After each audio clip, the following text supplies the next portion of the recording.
In a post-apocalyptic world, animals began to grow more aggressive and brutal, and soon after, humans started exhibiting the same behaviors. They turned into complete zombies, losing their senses, feeling no fear or pain, driven only by the urge to eat fresh meat and blood. And amidst all this chaos, the protagonist ended up losing all his relatives. However, for some reason beyond understanding, he managed to go back in time, giving him one more chance to start over. With that said, let's get into the video. Chapter 1. The first thing the man did upon returning to the day before the apocalypse was slaughter all the cows on his family's farm. Those cows were the Zhao family's main source of income. The neighbors who saw it were shocked, whispering that he had gone insane. His ex-girlfriend was nearby, mocking him, saying that even if he managed to sell all those cows, she still wouldn't marry him. Besides, she already found herself a rich boyfriend to take over. Before she could finish, Zhu snapped, "Get lost. Don't waste my time. I've got cows to kill." That's when Zhao's parents showed up. Panicking, his father shouted, "What the hell is going on? If something's wrong, talk to us. How are we supposed to live if you slaughter all our cattle?" The moment Zhou heard his father's voice, he froze. The machete slipped from his hand and hit the ground. He ran and hugged them tightly. His voice trembled. "It's so good to see you again. This time, I swear I'll protect you, no matter what it takes." His parents looked at him, completely confused by his strange behavior. But Zhou didn't stop. He said, "There's no time to explain. You just need to trust me. We have to kill all the cattle now and sell the meat. Every minute counts." His father looked into his son's eyes, hesitated for a moment, then nodded. "All right, I trust you." After all, their son was the only one in the village with a college degree. If he was being this serious, it must be because he knew something they didn't. His mother let out a deep sigh, rolled up her sleeves, and silently joined the slaughter. The onlookers stared in disbelief. "The whole family's gone mad, haven't they?" Zhou checked the time. Only a few hours remained before everything fell apart. He turned to the crowd and shouted, "I need 3 guys to help me slaughter the cattle. $800 for each one." The idle men nearby lit up immediately, pushing and shouting to claim the cash quickly. Zhou called the local butcher and sold all the meat at half price, under one condition: cash only and fast. His parents watched in silence, heartbroken, as the cows they had raised for years were turned into meat and money in just a few hours. But Zhou didn't stop to explain. He stuffed the money into his pocket and said, "I have to go to the city." Before leaving, he looked back and said firmly, "Stay inside. No matter what you hear, don't open the gate. Wait for me." Then he jumped into the pickup truck and sped down the dirt road. Zhou then said there were 2 hours left before the apocalypse began. First, the animals would turn wild and attack anything in sight.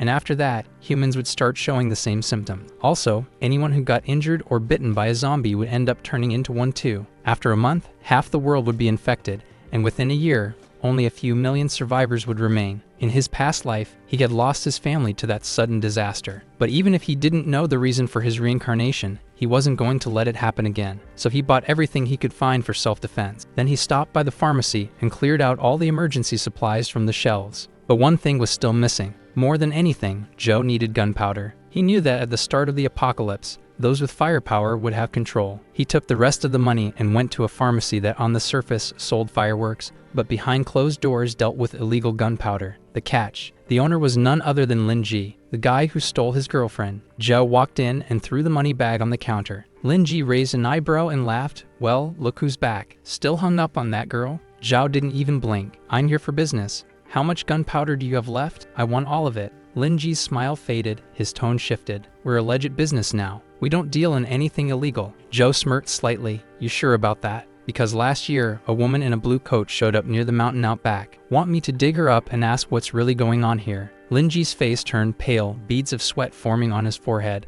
After a long silence, he turned to the woman beside him. It was Lin Ji who said, "Take him to the warehouse." After Zhu left, Lin Ji leaned back, letting out a cold laugh. "So someone really knows about our little secret." His eyes narrowed with malice. "In that case, I don't think he'll last long." Zhou returned home with the supplies and quickly called his older brother to help unload. But he brought bad news. Their younger sister, who studied in the city, still hadn't returned.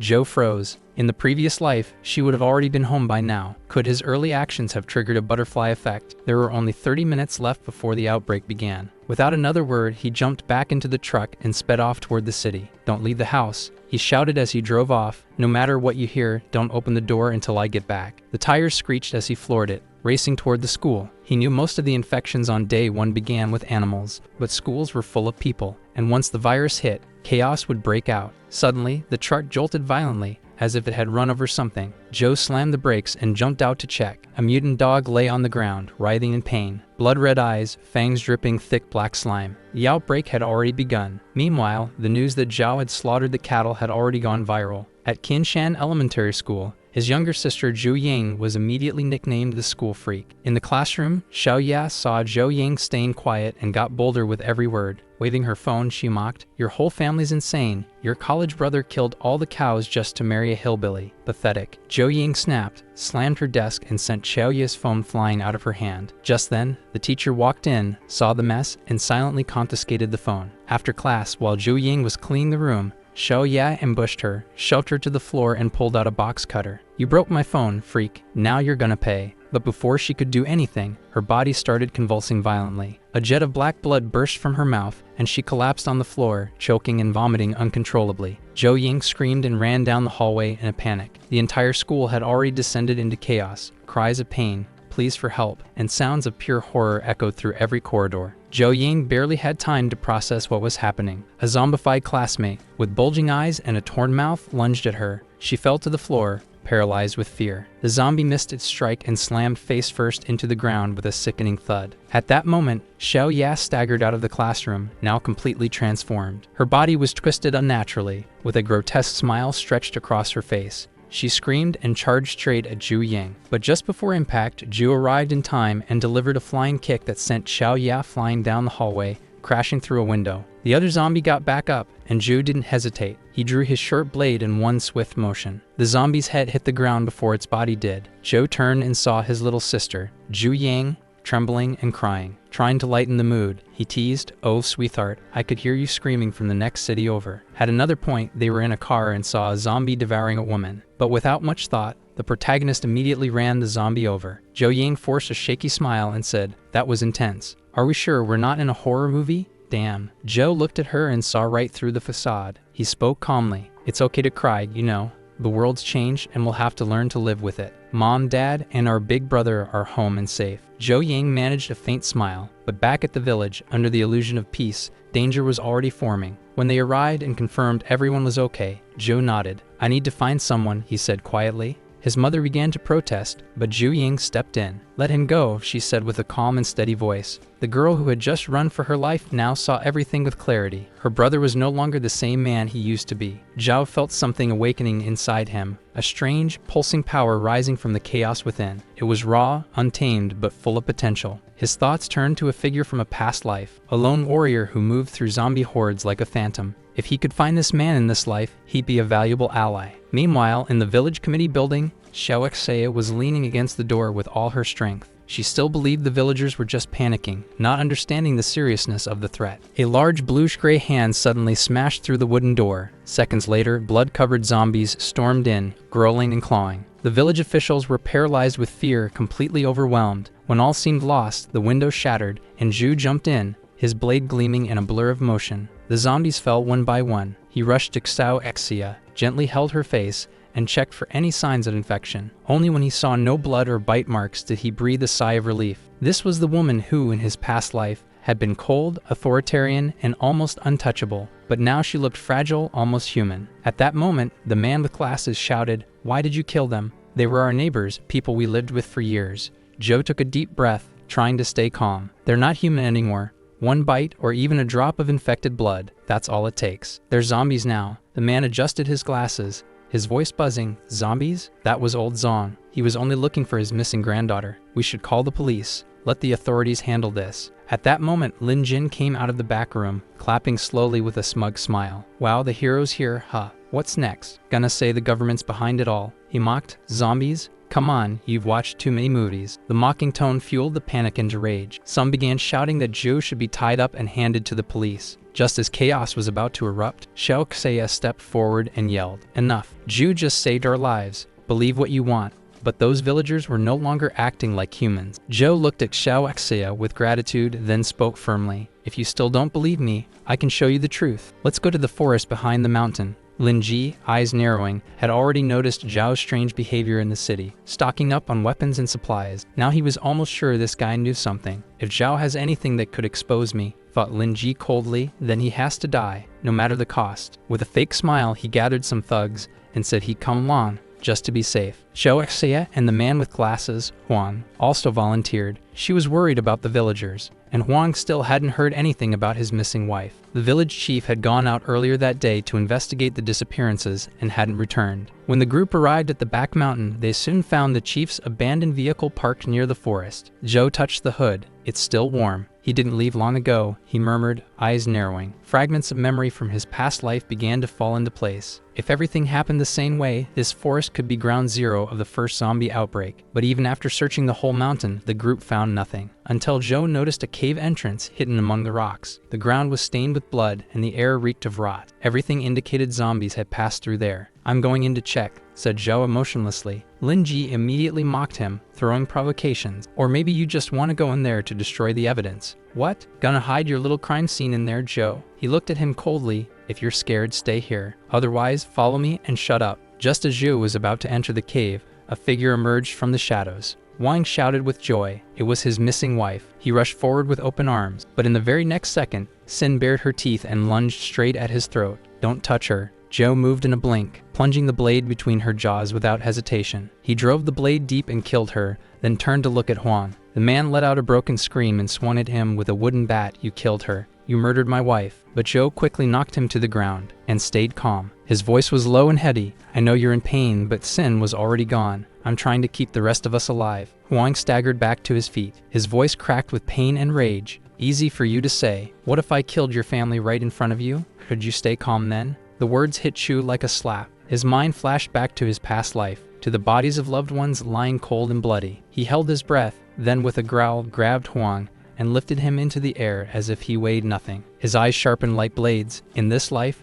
no one threatens my family and gets away with it. He raised his blade, but before he could strike, Lin Ji's voice cut in from the side with a mocking laugh. Well, look at you. Maybe you're not so different from the monsters after all. In that instant, a strong hand struck Zhao's wrist. Suddenly, he shouted, Man, did you see what she turned into? Nobody wanted this. If you need someone to blame, blame me. Her death is my fault too. But now you need to pull yourself together. You're the village leader. Damn it. These people still need you. Huang trembled, clenched his fists, and finally gave a slow, broken nod. The tension finally broke, just as a weak cry echoed from the cave. Help, someone help me. It was the voice of the village chief. But Zhu froze, frowning. Something was off. The tone was too controlled, too human. One of Lin Ji's thugs rolled his eyes and mocked. What a bunch of cowards. I'll drag him out myself. That said, he entered the cave. He didn't get far. A wet slicing sound tore through the silence. His torso was cleanly severed at the waist. Blood sprayed everywhere. A grotesque zombie dragged the upper half of his body and tossed it aside like trash. Behind it, hundreds of glowing red eyes lit up in the darkness. A horde had awakened. What Zhu saw was beyond anything he had imagined. The number of undead pouring from the cave was absurd.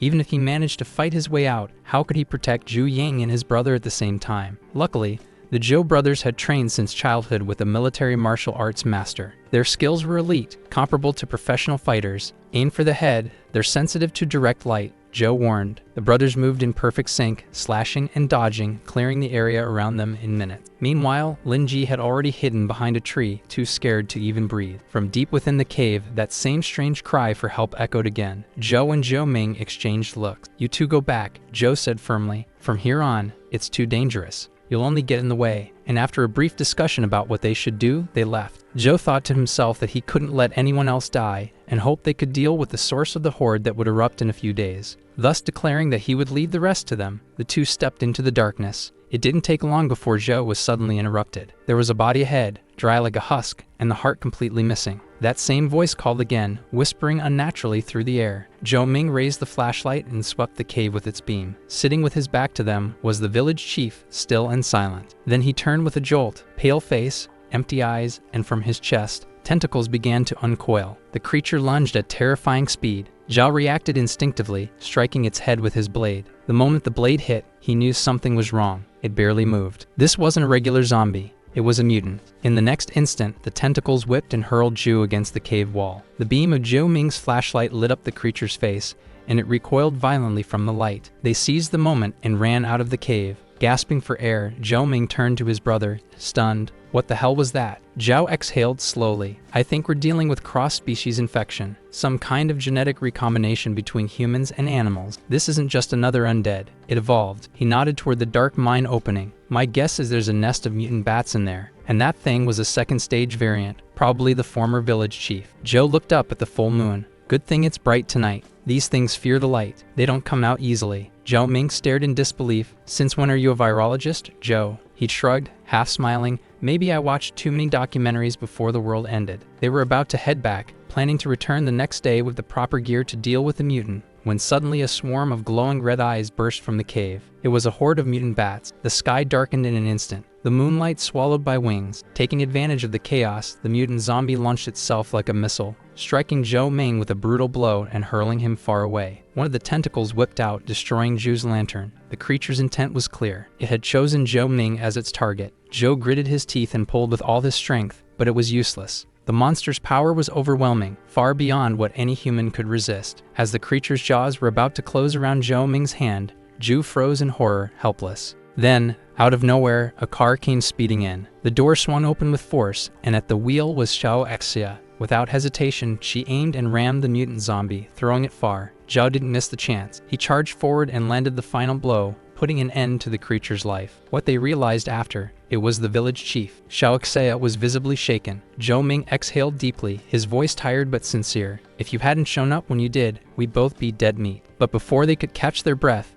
Zhao's face turned pale. He had seen a clear bite mark on Zhou Ming's forearm. Zhou Ming gave a faint, weary smile. Sorry, little bro. Now you're gonna have to take care of the family. As for what comes next, I don't need to say it, do I? Those words cut through Zhu like a blade, because deep down, he already knew he would have to be the one to end his brother's suffering. Facing his infected brother, Zhu was consumed by guilt. He had believed being reborn gave him a chance to change fate, to protect his family. So why was the story repeating itself? Suddenly, his eyes locked onto the mutant's corpse. He ran over and pulled the blade from the creature's skull. Then he began cutting the head again and again, without stopping, blood splashing everywhere. Zhou Ming, thinking his brother had gone mad from grief, shouted, "What are you doing? Stop that." Xiao Xia also screamed, trying to pull him back. But Zhou didn't stop because something had just occurred to him. He remembered that high-level zombies absorb life energy from the weaker ones and condense it into a crystallized core, hidden deep in the skull. Moments later, he found it, a dark blood-colored crystal lodged in the back of the creature's brain. He turned to Zhou Ming,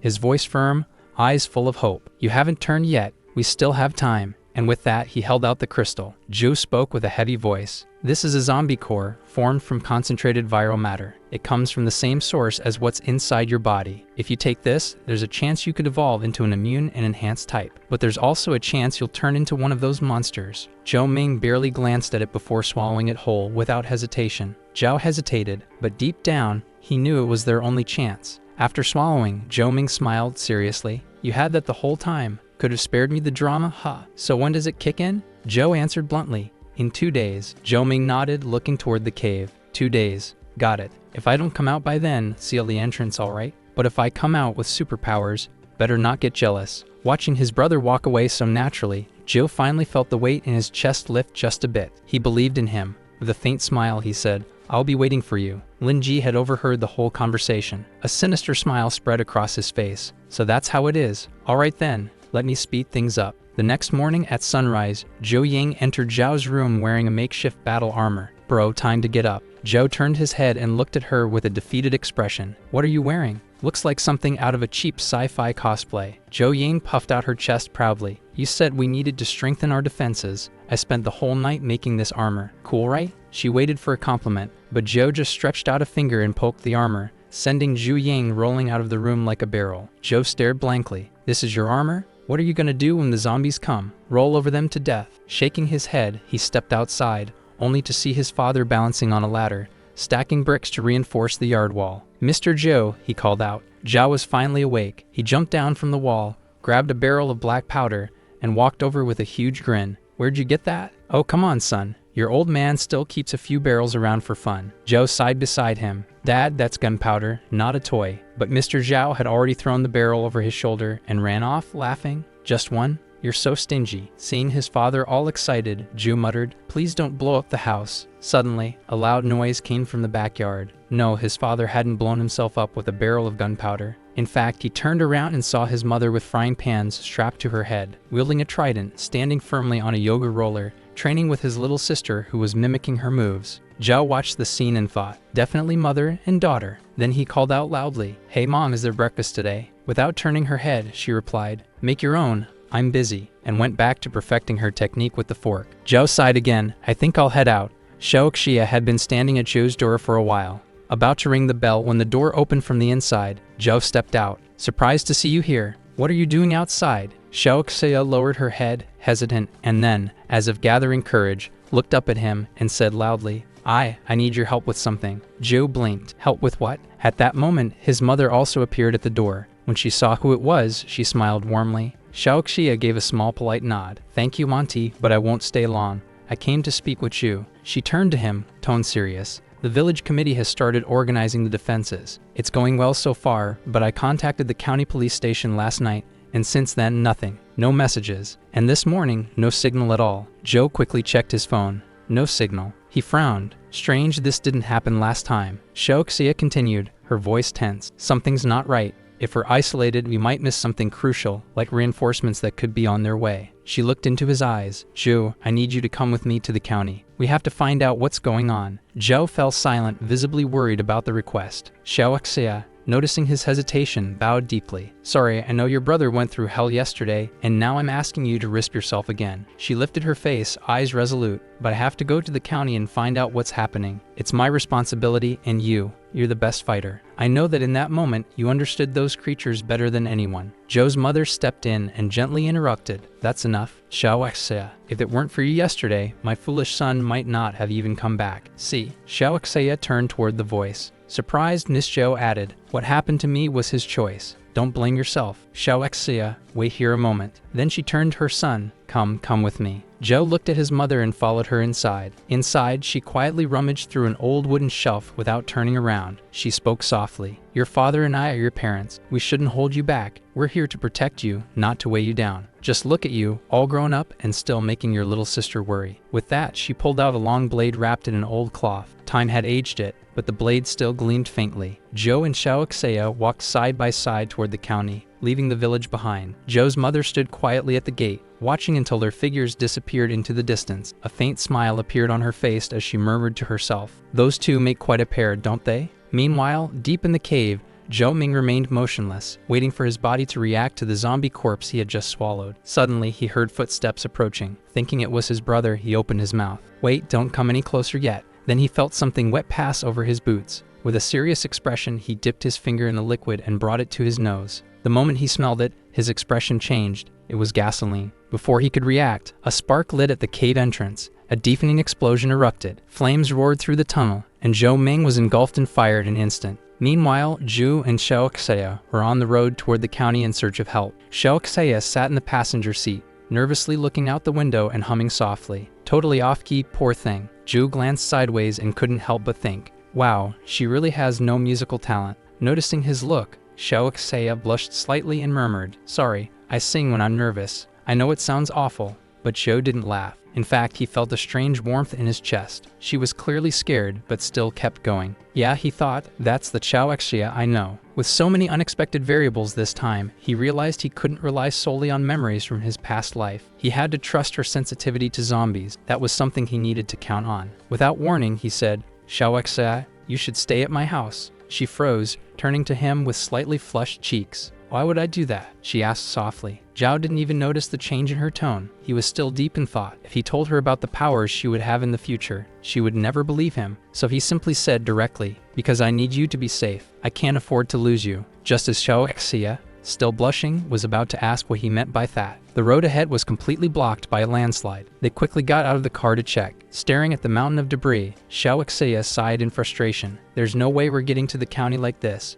Zhao didn't respond right away, but inside he was tense. This road was fine in my past life. Something's changed. It's not just the timing, it's the entire path. If this route really is blocked, we'll have serious problems with future supply runs. He finally took a deep breath. Let's go back to the village. We'll figure something out. Xiaoxia fell silent. On the way back, Zhou's mind was racing. They had enough supplies for now, but no signal, no escape. Everything felt like it was closing in. Suddenly, the car jolted violently and began to slide toward the edge of the bridge. Zhou slammed the brakes, gripping the steering wheel tightly. With a screech of the tires, the vehicle stopped just inches from falling. They both jumped out quickly to see what had happened. Xiaoxia looked down at the ground, her voice trembling. Is this it? Zhu's face darkened. Don't come closer. This is a strip of nails. Someone put this here on purpose. At that moment, a mocking voice echoed from above. Well, Zhu, Didn't take you long to cozy up with our lovely village chief, huh? Gotta admit, I'm impressed. They looked up and saw Lin Ji crouched on the railing, spinning a pistol between his fingers. Zhou's eyes filled with menace as he looked up coldly. What do you want, Lin Ji? What do I want? You wiped out half of my crew last night, remember? As their leader, I can't just let that slide, right? He jumped down and began walking toward them, step by step. Zhou scoffed. Looking for revenge? Then go fight the zombies. Not us. His eyes narrowed. But after the way you curled up last night, I doubt you have the guts. Lin Ji's face twisted in rage. You bastard. I'll kill you right here. Zhou calmly rested his hand on the hilt of his sword, a cold smile forming. Go ahead. Try me. But just as the tension peaked, Lin Ji suddenly turned the gun and fired at Xiao Xia. Without warning, the gunshot rang out and she collapsed, blood spreading across her shirt. Zhou froze, eyes wide. Lin Ji, he roared, you sick bastard. Lin Ji burst into laughter. That's more like it. Now you're feeling it, huh? He grinned cruelly. If I want to hurt you, I'll go after the ones you care about most. Lin Ji smirked maliciously. Oh, and I almost forgot to tell you. I saw your brother get bitten last night. You didn't have the guts to finish him off, did you? So I did you a favor and blew up the whole mine. Zhou froze as if struck by lightning. In a blink, his eyes turned red with rage. He drew his sword and charged at Lin Ji. The latter smiled wickedly. Yes, idiot. That's exactly what I wanted. As he raised the gun to shoot, a dark shadow shot out from the forest, sank its teeth into Lin Ji's arm, and ripped it off. Lin Ji fell to the ground, screaming in agony, squealing like a pig being slaughtered. As he stared at the creature in horror, Zhou stopped abruptly, stunned by the sudden chaos. His eyes narrowed. That's a tear of the zombie wolf. Meanwhile, back in the village, Xiao Xia was sitting on the roof, legs swinging as she grumbled. Why hasn't second brother come back yet? Suddenly, loud knocks echoed from the front gate. A voice shouted urgently, Is Zhou home? Open up. Xiao Xia peeked over the door. Brother Guan. Uncle? No, my brother isn't here. What's going on? Guang suddenly pointed to the mountain ridge and shouted, Look over there. Xiao Xia quickly raised her phone and turned on the flashlight, aiming it into the distance. When the beam of light hit the slope, her eyes widened completely, frozen in place. Coming down the slopes, swarms of zombies moved like a black tide toward the village. Meanwhile, Lin Ji was lying on the ground, bleeding, nearly unconscious, and he wondered if this was how he was going to die. The zombie wolf slowly turned its bloodshot eyes toward Zhu. Instinct took over, and he screamed, This isn't good. He found me. With a deafening howl, the creature charged straight at him. Zhao dodged to the side with lightning reflexes, slashing his blade across the creature's chest as it passed. Blood burst out violently. The zombie wolf crashed to the ground, howling in pain. Zhao caught his breath, eyes fixed on the wounded creature. Great, night is falling. His power isn't at full strength, but if it gets dark, Xiao Xia and I won't stand a chance. We need to end this before sunset. Suddenly, a chorus of deep, guttural howls echoed through the forest. Zhou froze. But zombies? Then he understood. His expression darkened. No, this is a horde. His gaze turned toward the distance, where a wave of undead was advancing through the trees. Wait, wasn't the village chief the origin? But he's already dead. Then, what about the bats? Could they be the true cause? Just as Zhou connected the dots, the zombie wolf lunged at him with a blood-curdling roar. Its claws came down with brutal force, trying to tear him to pieces.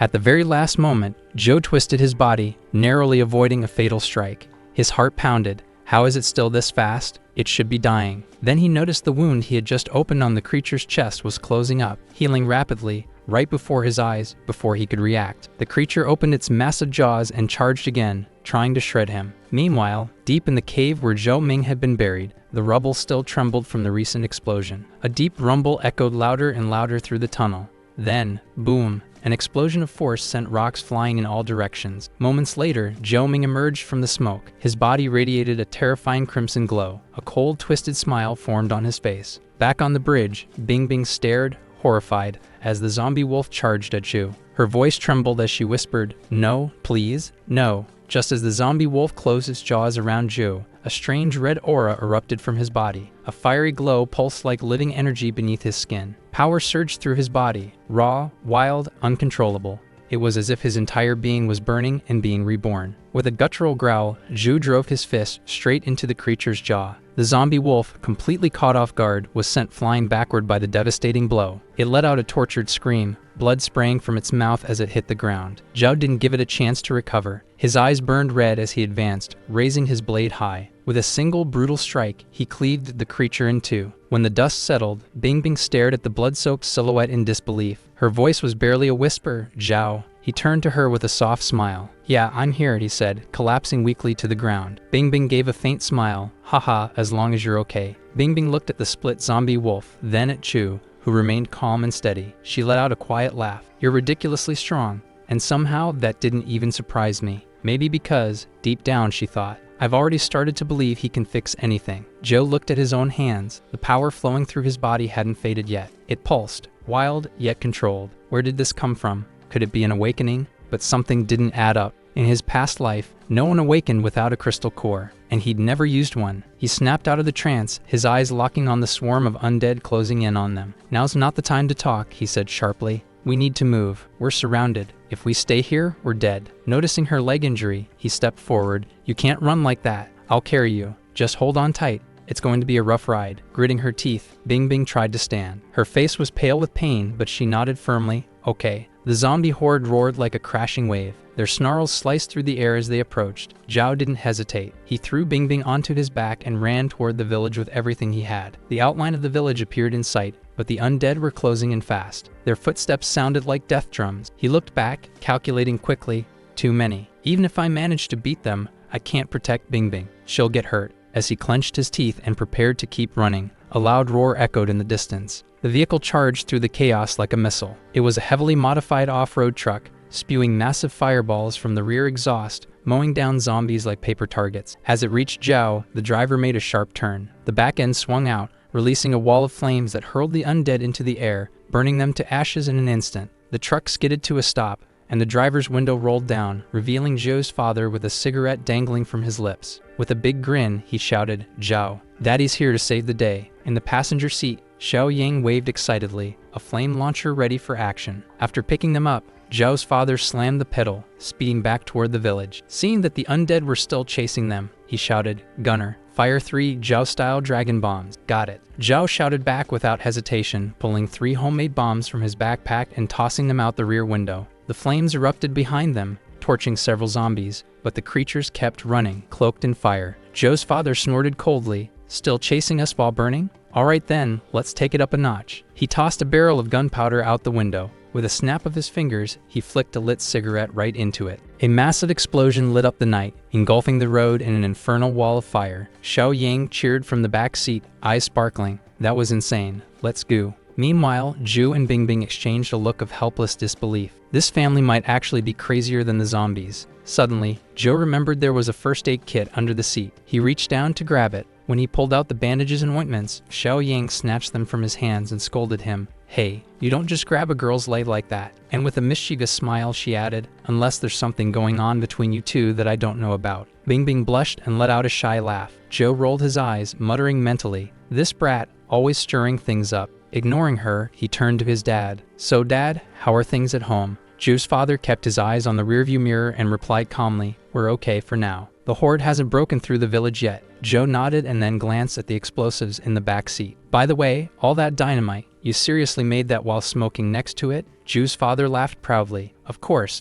Back in the day, I was obsessed with explosives. I worked in the mines. I was the demolition expert on the team. When the mines dried up, there was nothing left to blow up. I tried messing with fireworks at home, but your mom shut that down fast." He sighed deeply, shaking his head like a man who had lost his true calling. Zhou suddenly remembered something and asked, "Wait, that kitchen explosion last year, was that you?" His dad visibly tensed, his voice trembling. "What? Of course not. Don't be ridiculous." Zhou narrowed his eyes. "Dad, you're shaking." His father mumbled, "Don't tell your mother." Moments later, they arrived at the front gate. As soon as they got out, high-pitched screams echoed from the yard. Zhou's father's face turned serious. He ran to the door and banged hard. "Damn it, it's locked from the inside." Without hesitation, Zhou charged forward, bent his knees, and smashed the door open with a powerful knee strike. In the courtyard, they were met with a surreal scene. Zhou's mother was casually holding a zombie thrashing by the neck with one hand. She looked at the creature and said coldly, "Oh, it's you, Aunt Zhang, from the neighboring village. Been a while, huh?" Zhou's father and Ying peeked from behind the shattered door, shuddered at her furious expression, and quietly hid behind the wall. Zhou stood at the front, cautiously calling out, Mom? She didn't even look at him. Still holding her frying pan, she growled at the zombie. So you really jumped out to scare me, huh? You think just because you turned into this you don't have to pay me back. Ju's mother smashed the pan furiously against the zombie woman. And another thing, last time we played cards, you still owed me 500. I gave your son $600 when he went off to college. But when my eldest passed, you didn't give him a cent. And you had the nerve to gossip about us? You deserve this. Joe stared at the scene in shock, slowly approaching his father. When did Mom get this strong? He thought. His dad took a slow drag from his cigarette. She's always been like that. Back then, your mom was the most feared woman in 10 villages. Took 3 to 5 men just to get near her. Things only calmed down after she met me. To be honest, she kind of forced me to marry her. A flying frying pan hit the back of his head. From inside the courtyard, his wife's voice rang out, cold and sharp. Liar, you were the one who begged to marry me. She turned and shot Joe a furious glare. And you smashed the front gate like some kind of hero, huh? Just wait till I get my hands on you, Joe. The boy took a step back instantly, trying to escape. But Bingbing spoke quickly. Auntie, please don't blame him. He was genuinely worried about you. The moment those words left her mouth, Zhao's mother froze mid-step. She slowly turned to Bingbing, her face softening like a switch had been flipped. Oh, Bingbing's here too. I was just joking earlier. Don't take it seriously. And he's super calm, you know? Zhao stood still, staring at the scene with a blank look. Her acting is scarier than the zombies. At that moment, a chilling roar came from the wall near his father. A zombie had climbed up and was snarling viciously. But before it could jump, it was struck mid-air and hurled back outside. At the top of the wall, Huang shouted urgently, "Enough talk. They're getting in. The zombies are invading the village, and there's a whole group coming from the west." Ju's eyes narrowed. He summoned the energy within him, a red light pulsing across his body, and then launched himself straight into the fight. He saw his father throwing explosives, his sister operating an improvised cannon, and his mother charging with a cast iron frying pan. Ju's heart filled with conviction. This time we fight together. We won't let any of them through, and I'm not alone anymore. With my family by my side, we'll survive this tide of death. Suddenly, the zombies at the rear began to retreat. Joe blinked in disbelief. Look, they're pulling back. Or are they afraid? Joe frowned. No, zombies don't feel fear. As if in response, the zombies reappeared, this time carrying ladders, crowbars, even saws, all organized. The protagonist's father was stunned. You've got to be kidding me. They have tools now. Are we fighting zombies or a siege army? Joe's voice turned cold. They're not acting on instinct. Someone's controlling them. Amid the chaos, Joe suddenly spotted a figure on a distant rooftop. He squinted. It was Lin Ji. Yes, the man who should have died in the explosion was now standing, face twisted, with a cold and disturbing smile. In that moment, waves of zombies surged toward Joe's family compound. Relentless, like a massive tide, Joe's father cursed through gritted teeth. Damn it, why are they all heading straight here? He turned and yelled explosives. In a panic, Xiaoying said, "We're out." We used them all. Then came Huang's voice. Zhao, some are climbing the flank. He turned sharply and saw several zombies scaling the side of the wall. His heart sank. A diversion. They're using tactics now. Looking down, he saw Bingbing and her parents surrounded, fighting the undead with the little strength they had left. The whole family was locked in a desperate struggle. Joe's eyes narrowed. The red light flared again. Dad, Mom, hold the courtyard. Leave the rest to me. With that, his power burst forth and he leaped off the wall, diving straight into the heart of the horde. Joe's father watched his son plunge into the swarm of zombies. Panic rose in his chest. He shouted, his voice cracking with fear. In the next moment, the zombies piled onto Joe, burying him beneath a mountain of snapping jaws and claws. But under that crushing weight, Joe felt no fear. He closed his eyes and felt the energy roar inside him like a volcanic storm. Gripping his sword tightly, he growled through clenched teeth. Blood barrier, groundbreaker, strength skill, blue blood. In one explosive motion, he swung his blade. A crimson horde of power erupted from his body, obliterating every zombie within reach, tearing them into flying chunks of flesh and bone. When the blood settled, Zhao was standing, gasping for air. The move had triggered a memory from his past life. He had seen someone from the Dawn Legion before, Supreme Commander Point, one of the most powerful skill users that ever lived. He used this exact move, but Zhu knew his version of blue blood was still far from perfect. I don't need perfection. I don't even need to be the strongest. I just need the strength to protect those I love. He looked toward the twisted figure on the rooftop. These zombies are nothing. The real threat is whoever's controlling them. If you want to end the chaos, eliminate the king. As another wave of zombies charged at him, Joe smiled, eyes glowing red. You really think this trash is enough to stop me? Just as Joe finished speaking, a deafening roar erupted behind him. A chill ran down his spine. He turned to see a zombie leaping toward Bingbing. Before it could reach her, Joe's mother smashed the creature's face with her frying pan, sending it flying. She ran over to Bingbing, her voice full of concern. Are you all right? Did it bite you? Bingbing, panting, shook her head. I'm fine, Auntie Gexi. Where's Zhou? I saw him jump just a second ago. From the front yard, Xiao Yang shouted excitedly. I saw. He looked just like a superhero, slicing through that zombie like it was nothing. He'll be fine. But before the words were even finished, a loud crash echoed through the air. Everyone froze. Slowly she turned, and there, among broken rocks and dust, was Zhu, injured, trying to get up. He shouted, hoarse, stay back, don't get near the run. Before him stood a mutant zombie bear, twice the size of a truck, glowing eyes and shards of red steel jutting from its spine. Each breath it took released steam like smoke from a furnace. It wasn't just watching, it was hunting. Zhu's body trembled in pain, but he forced himself to stand, clenched his fists, eyes locked on the beast, his voice low and determined. I'm the only one who can face this now, and I won't let my family get hurt. Not again. Zhu's eyes blazed red as he unleashed every drop of power within him. A storm of blood-red energy erupted around him like wildfire. He stood firm before the monstrous bear, teeth gritted. If I have to die today, I'll die protecting my family. In the courtyard, his father, mother, and sister screamed in panic. Zhao didn't move an inch. The giant zombie bear roared and charged, its claw descending like a guillotine. Zhao dodged to the side at the last second. But before the claw could strike him, a thunderous impact echoed, followed by a familiar voice. Well, so you can use that kind of power, huh? And here I thought you were bluffing. The dust cleared, revealing Zhou Ming calmly blocking the bear's claw with one hand. Sorry I'm late, little bro. Zhou's eyes widened in shock and joy. Zhou Ming stretched his shoulders with a smile. Took me a while in the mountains to get used to this power. He glanced at the bear. Now watch closely. This is how you really use it. With a swing of his arm, Zhou Ming hurled the giant bear into the air. It flew like a derailed train, crashing into a pile of ruins with a deafening boom. Ming brushed off the dust and grinned. Huh, still breathing, huh? Tough bastard, this giant hamster. Ming turned calmly and said, Man, leave it to me. Go handle what only you can. He turned slowly, still standing on the distant rooftop. Memories from his past life flooded his mind. His family died before him. His own helpless screams in the night,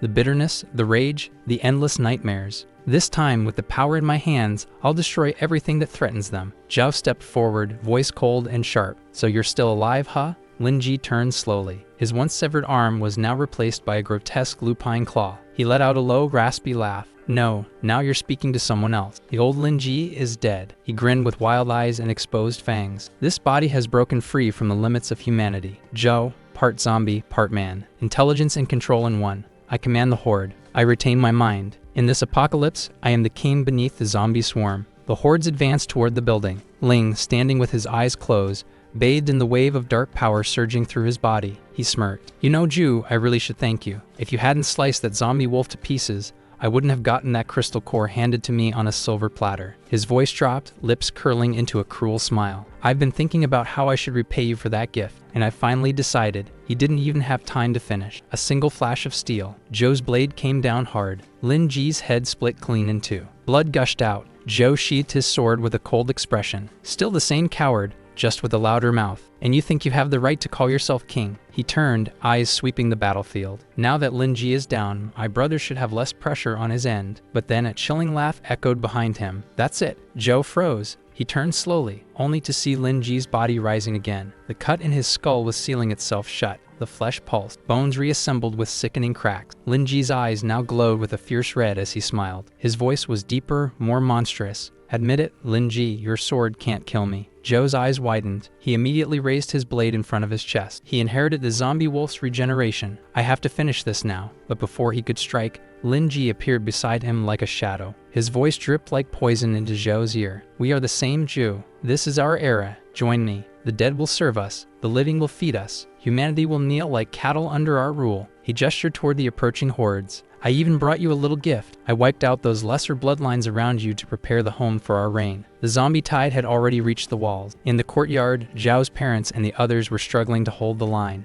Nearby, Uncle Neo shouted, There, Zhu! The west side is falling. Zhao's father gasped, sweat streaming down his face. Hold on just a bit longer. Xiao Zhu and Xiao Shu will finish this soon. But before he could catch his breath, a massive impact shook the ground. The corpse of a giant bear crashed beside him, kicking up a cloud of blood and dust. From the other side of the wall, Zhao Ming's voice echoed with a touch of irony. Man, that thing really held on. Let's use it to plug the gap. Zhao's father turned quickly, tense but relieved. Xiao, how's your brother? Xiao looked at the zombies approaching from all sides. He clenched his jaw. There was no retreat now. Turning to his father, he said firmly, Don't worry. Zhao has more potential than I ever did. He'll finish this. Meanwhile, Zhao was struck again by Lin Ji, sent flying and crashing to the ground with a deafening thud. Dust exploded around him. He lay there, blood trickling from his mouth, his body in ruins. Lin Ji descended, crouching over the rubble with a twisted grin. Ah, what a disappointment. Is this all you've got, Zhou? There's still time. Kneel now, and I'll forgive you for raising your blade against your king. But before the words could leave his mouth, a crimson flash cut through the air. Zhou lunged with his blade, slicing open Lin Ji's chest and launching him through 3 stone walls. With the dust still swirling, Zhou stood tall, eyes sharp, voice cold. Humans don't walk with faith, especially those who bear their fangs at my family. He marched toward the crumpled figure among the rubble, sword still dripping blood, and with a voice like judgment, he declared, Lin, there's only one thing left for me to do. Kill you? The wound on Lin's chest began to close almost instantly as he stood back up, imposing. He licked the blood from his claw. Zhou stood there with blood on his own claw, voice cold and threatening. Oh really? That's a shame, Zhou. Then I sentence you to death. In the blink of an eye, he lunged. His claw came down like a restless guillotine, slicing the air with terrifying force. Zhou barely managed to raise his blade in time, sparks exploding at the point of impact. He's faster, stronger. Zhou's arms trembled under the strain. I can't hold out much longer. Strike after strike came down on him. Lin was relentless. A searing pain ripped through Zhao's arm. A deep gash opened, cutting through even his blood barrier. Reacting, he kicked backward and landed a few steps away. Gasping, he looked at the wound, eyes narrowing. Even my blue blood shield isn't holding anymore. I'm reaching my limit. Across the battlefield, Lin mocked him, licking his claw. Impressive, Zhu. You dodged that? I honestly thought I'd be admiring your insides by now. Zhao felt his strength slipping away, his vision starting to blur. The blue blood, his aura, flickered, fading. But then he looked up, locking eyes with the monster before him, tightening his grip on the sword. If I only have one strike left, then let it end him. Before Zhao could react, Lin appeared right in front of him. He smiled wickedly, eyes glowing red. Got you? Honestly, I don't even know how strong I am at full power. Zhao hesitated for a second, long enough. Lin Ji's claw slashed across his chest, deep and brutal. Blood gushed out, staining the ground. But in that instant, Zhou reached into his coat. With one last surge of will, he hurled a homemade explosive straight into Lin's face. Enjoy the surprise, bastard! Flames roared, engulfing the area in an infernal blaze. From within the smoke, Lin's voice echoed, cold and mocking. A Molotov? You really think that's going to kill me? As the smoke cleared, Lin simply stepped out unscathed. But Zhao had vanished. He blinked and muttered. He ran away,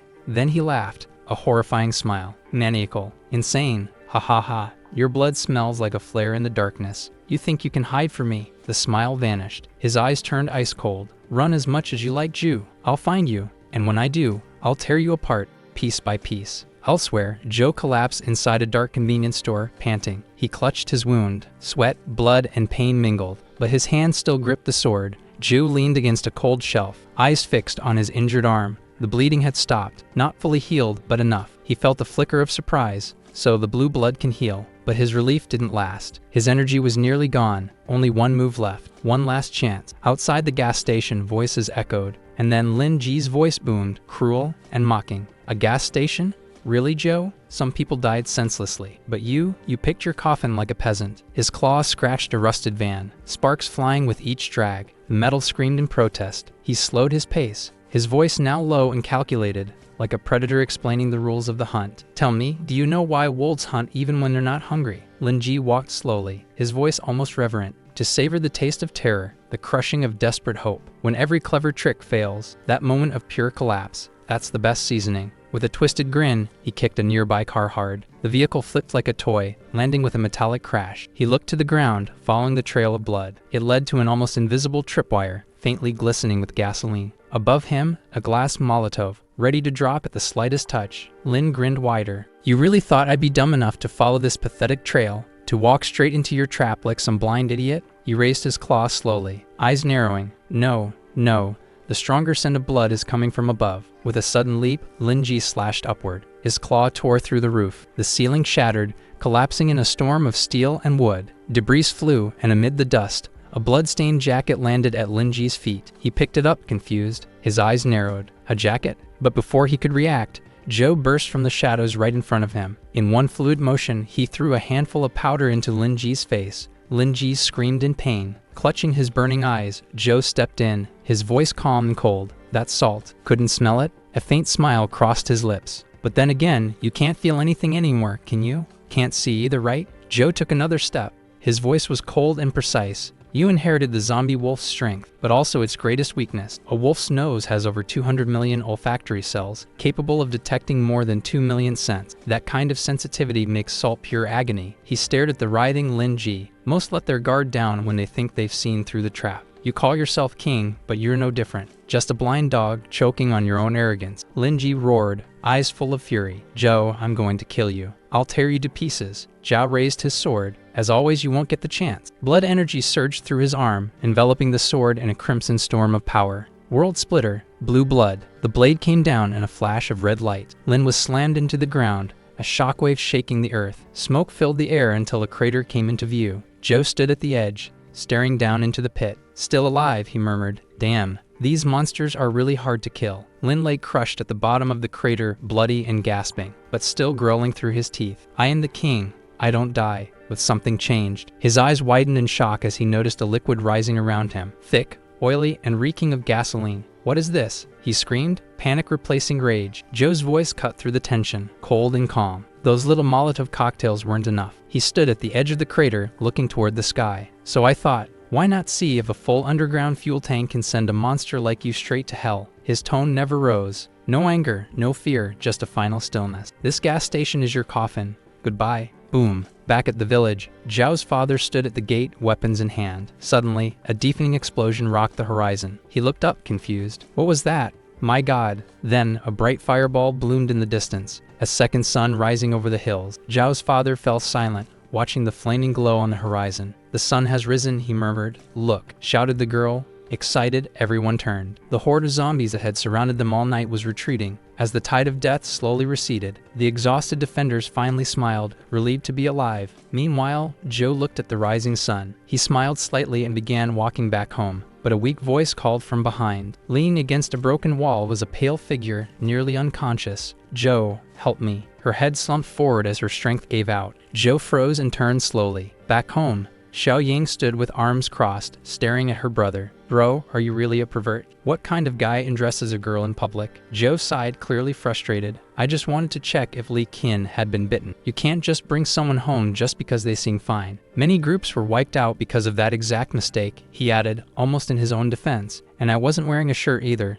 so technically it was fair. Zhou rolled his eyes. That only makes you seem even more like a creep. Good thing I stopped you in time. Zhou started to respond, but before he could continue, the nearby door creaked open. Bing Bing walked out calmly. Li Qin is fine, she said. I checked her. She's just exhausted, mentally and physically. She'll wake up soon. She paused, looking at the two of them. Why are you making those weird faces? Zhao winced, forcing a smile. Nothing, we're just happy you're okay. Xiao Ying turned to her, her voice slightly warmer. Thanks for everything?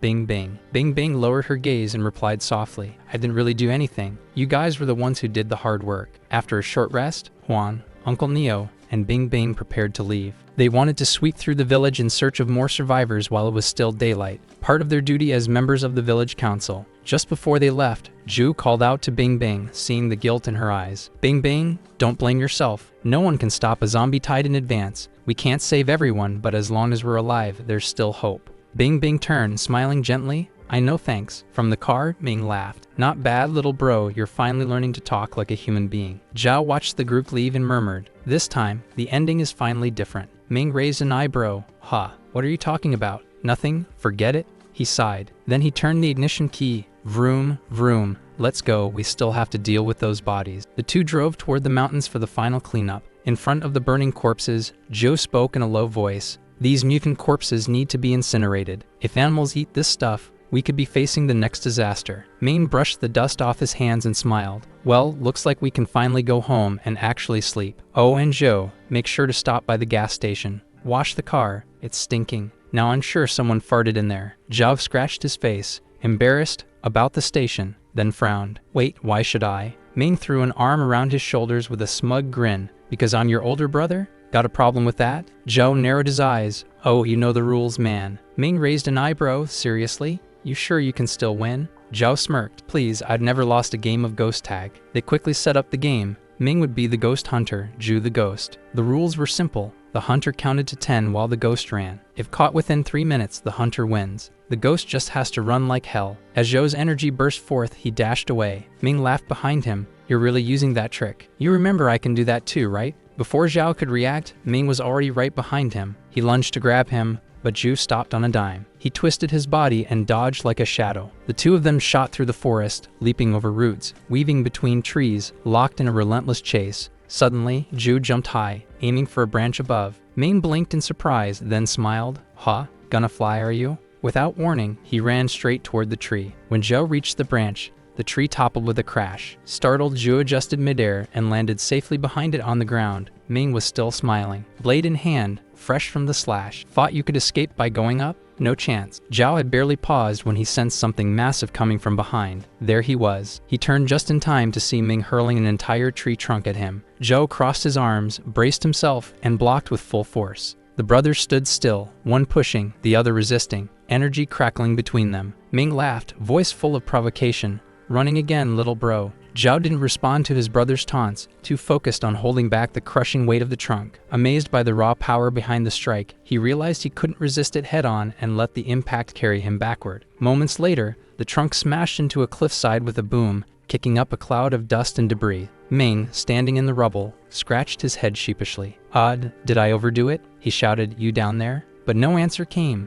As the dust settled, he saw no one. Then a pebble struck the top of his head, and Zhou's voice echoed from above. "Time's up. The ghost wins. This round is mine." Zhou Ming looked up at the cliff and shouted, "When did you get up there, you sneaky?" Zhou lightly jumped, smiling as he leaned against the cliff to absorb the landing. "I've learned a lot about how our powers work," Zhou said, nodding. "I got mine by absorbing the body of a zombie. You did too, right?" Zhou shrugged and replied casually, "Something like that." Though in his mind he added, "Technically, that was in my past life." Then he finished, "But I think my ability is a bit different. I can access other people's powers." Zhou Ming's eyes widened in surprise. "Wait, you mean you can use my powers? Like copy them? It's not just a coincidence?" Zhou nodded, "Something like that. Your ability, Blood Bastion, boosts strength, speed, and defense. And that little crimson aura around you can block most physical attacks. Based on our little spar, I think I managed to replicate about 70%. Zhou Ming raised an eyebrow. 70% and I still lost? Damn. And that's not all. Zhou added, "I think I can assess your abilities in pretty fine detail." Zhou Ming blinked. "Wait, are we talking about RPG character stats now?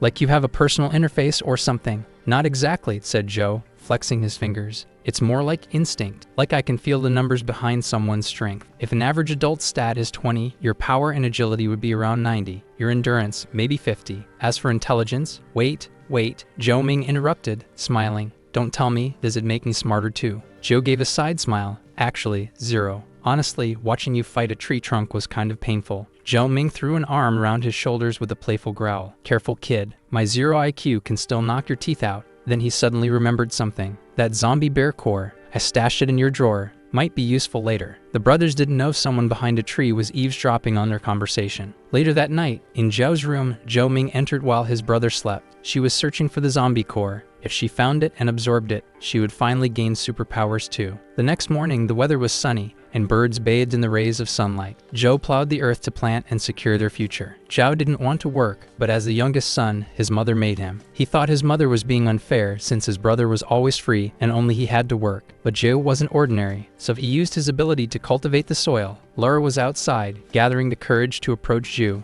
She was wearing only a white shirt and in a way looked seductive. In the end, she decided to walk around the corner and called out to Zhao, who was up ahead. She was surprised by the scene in front of her eyes. Zhou turned and asked if everything was all right. Lara said she just wanted to thank him for saving her. Zhou replied that he was only fulfilling a promise made long ago and that she didn't owe him anything. The girl said that didn't matter. She served him tea and asked if he could help her again in the future. Zhou refused. He wasn't interested. The girl didn't expect such a direct response and asked why he refused. Zhou explained that he promised to help because Uncle Li took care of his family. He was just repaying a debt. Now that the debt was paid, there was no more reason to help her. Laura looked very downcast, looking down and saying with difficulty that she understood. After a while, Zhu finally cleared all the soil he had turned over. The young man realized that the Blood Buddha wasn't yet suitable for agricultural work and that he needed to improve control of the ability. Suddenly, there was knocking at the gate, and when he opened it, there and lowered his head, saying there was nothing to be done. Unfortunately, no one else survived in the village, and everyone grew sad at the news. The visitors blamed themselves for the deaths, feeling responsible. But Zhu said it wasn't their fault, and that they had done everything they could. Then the uncle asked what they should do now, since they were alive and well. After a while, Bingbing came out of the bath with wet hair. The clothes Zhou Ying gave her weren't enough, and she felt she looked a bit strange. At that moment, they called her for dinner, as the food was ready. She was a little embarrassed, but thought there was nothing wrong with it. At nightfall, when the sun had already disappeared over the horizon, only one house had its lights on in the entire village. Preparations for dinner were in full swing in the kitchen. Everyone chatted and joked. Aunt Lydia asked Bingbing to sit beside Zhou, and the girl happily agreed. From a distance, another girl watched her sit with envy but said nothing. Zhao offered a soda with a smile, and Bingbing accepted, then raised her cup and said that now, at that table were all the survivors of the village. Communication hadn't been restored yet, and they had no other in hard times. Beyond survival, they also needed to live with prosperity and well-being. Everyone raised their glasses after the speech and toasted to a bright future. Suddenly, the soda slipped from Juju's hands, and she fell from her chair. Zhou Ming immediately stood up and asked if she was okay. The girl was sweating heavily, her eyes turned red, and a barely audible growl escaped her mouth. With just a look, Zhou realized something was wrong with his sister. In the next moment, his sister suddenly got up and lunged at Zhou, screaming. She bit his arm, but Zhou was already prepared and had activated his ability beforehand. Everyone was shocked by the girl's behavior and didn't know what was happening. The father told his daughter to let go of her brother, saying they could solve everything if there was some misunderstanding. Someone there looked very frightened by the scene, as if they had seen something like that before. Finally, Xiao Ying's impulse began to weaken, and she slowly returned to normal. Zhou asked how she was. The girl regained her senses and backed away, looking at the confused faces around her. Everyone was stunned, and the father asked his daughter what that had been. She was confused and didn't know what to say. Embarrassed by so many eyes on her, she asked her brother for help. Suddenly, Zhou punched her in the stomach. She didn't expect it, and he carried her outside. Zhao said she had drunk too much soda and needed to clear her head. Everyone stared in a mix of fear and surprise, unable to say anything. Outside, Xiao Ying began to cry because she realized she had nearly attacked her family. Zhao scolded his sister for her recklessness and said she was lucky to still be alive after eating the core. The girl apologized and, with sadness in her voice, said she also wanted to have superpowers. But from all his past life experience, Zhao was genuinely surprised by his sister. He didn't know what would have happened if he hadn't realized something was wrong from the start. Zhou sighed, placed a hand on his sister's head, and said he would teach her how to use her new power. To begin, she should close her eyes and think of strength as a stream of air flowing through her body. The ability was already part of her instincts, and now having this ability, she needed to reopen the world. The girl opened her eyes, and Zhu asked what she saw in front of her. Zhao Ming said she saw the flow of life, and it felt like she could control it. She reached out to the plant in front of her, and it began to grow rapidly before her eyes. The girl was very surprised that she had accelerated the plant's growth. Zhao replied that apparently, that was exactly it, and the sister asked if he could do the same. The man was very happy because he had planted those potatoes that very day. But now with the girl's ability, they no longer needed to worry about supplies. The girl was worried by what she heard. She didn't want her ability to be used for farming. She imagined she'd shoot laser beams, control thunder, or transform into a supergirl, but in the end, she was just a good farmer. Her brother was impressed by her imagination. Zhou knew that, after consuming a core, the chance of awakening an ability was very small, and the fact that both his brother and sister had achieved it clearly wasn't just luck. He believed it was all related to his own ability. Morning came, and as expected, the rooster tried to wake everyone, but suddenly there was silence, because Zhou grabbed the bird by the neck and told it to be quiet. Zhou asked his uncle where he got the rooster. The man said they also had a hen. He had raised her so she would lay eggs later. A few years ago, the farm was short on workers, and he had received a hen and a rooster as payment for helping out. Upon hearing there was a farm in the village, Zhu remembered it wasn't far, so they went to the village's main farm. After a while, they arrived at their destination. Zhou said they needed to take as many birds as possible to reproduce them at home, and also collect eggs with unborn chicks. With them, Zhu said everyone on the farm was dead and asked whether they might suddenly turn into zombies, even though it was clear they had been stabbed to death. There was always the risk of danger. Zhu reassured them, saying zombies didn't seem to come out during the day, but the most important thing was not to enter the basement where the sunlight didn't reach. They must not go.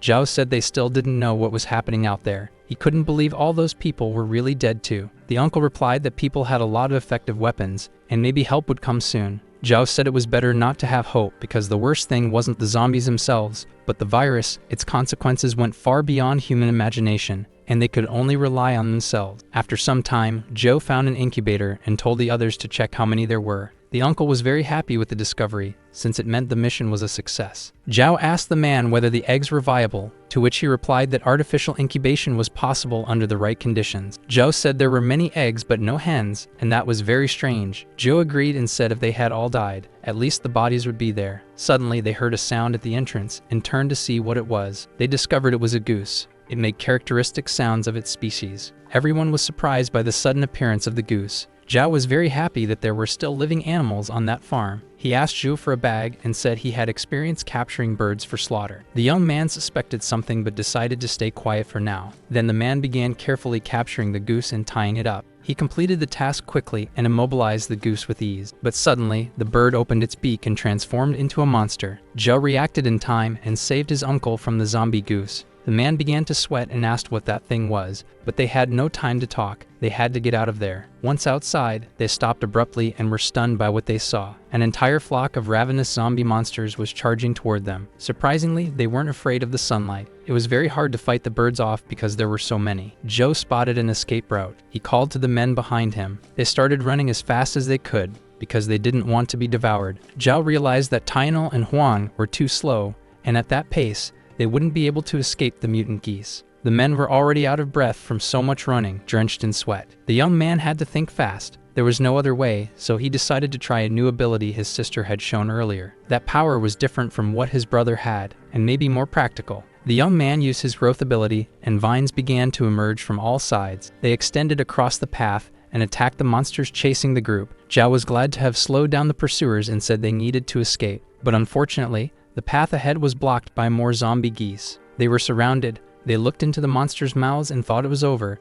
but Zhou shouted for everyone to quickly run inside. They ran into a room and slammed the door shut behind them. The men tried to catch their breath. The man looked out the window and said they'd be stuck there for a long time. Even if Chao was strong enough to get out, Huang and the uncle certainly weren't. The young man replied that it was his own negligence that had put them in danger, and he'd do everything he could to make sure they got back unharmed. Zhou considered his other options, but still hesitated to use the Blood Buddha ability because of its limitations. But suddenly, Zhou found a computer and said that the farm's electricity hadn't been shut off yet. Zhao didn't understand how that information could help them in that situation. The man said that since the computer could turn on and reconnect to the internet, then there was a way out. Suddenly, the monsters began to break down the door. Zhou blocked the door and told Zhu to hurry, because it wouldn't hold for long. The man began typing quickly on the keyboard and spent another 3 minutes. He was very confident he'd find something that could help them. Zhou understood that in 3 minutes the door would definitely be broken down and that it was better for him to strike first. So he activated his ability and kicked the door off. He then grabbed the broken door handle and glared at the monsters with anger. The zombie geese knew neither mercy nor fear when seeing a man. They attacked immediately. Zhao started clearing a path using the door as a shield in front of him. In the next moment, he used his ability and attacked with full force,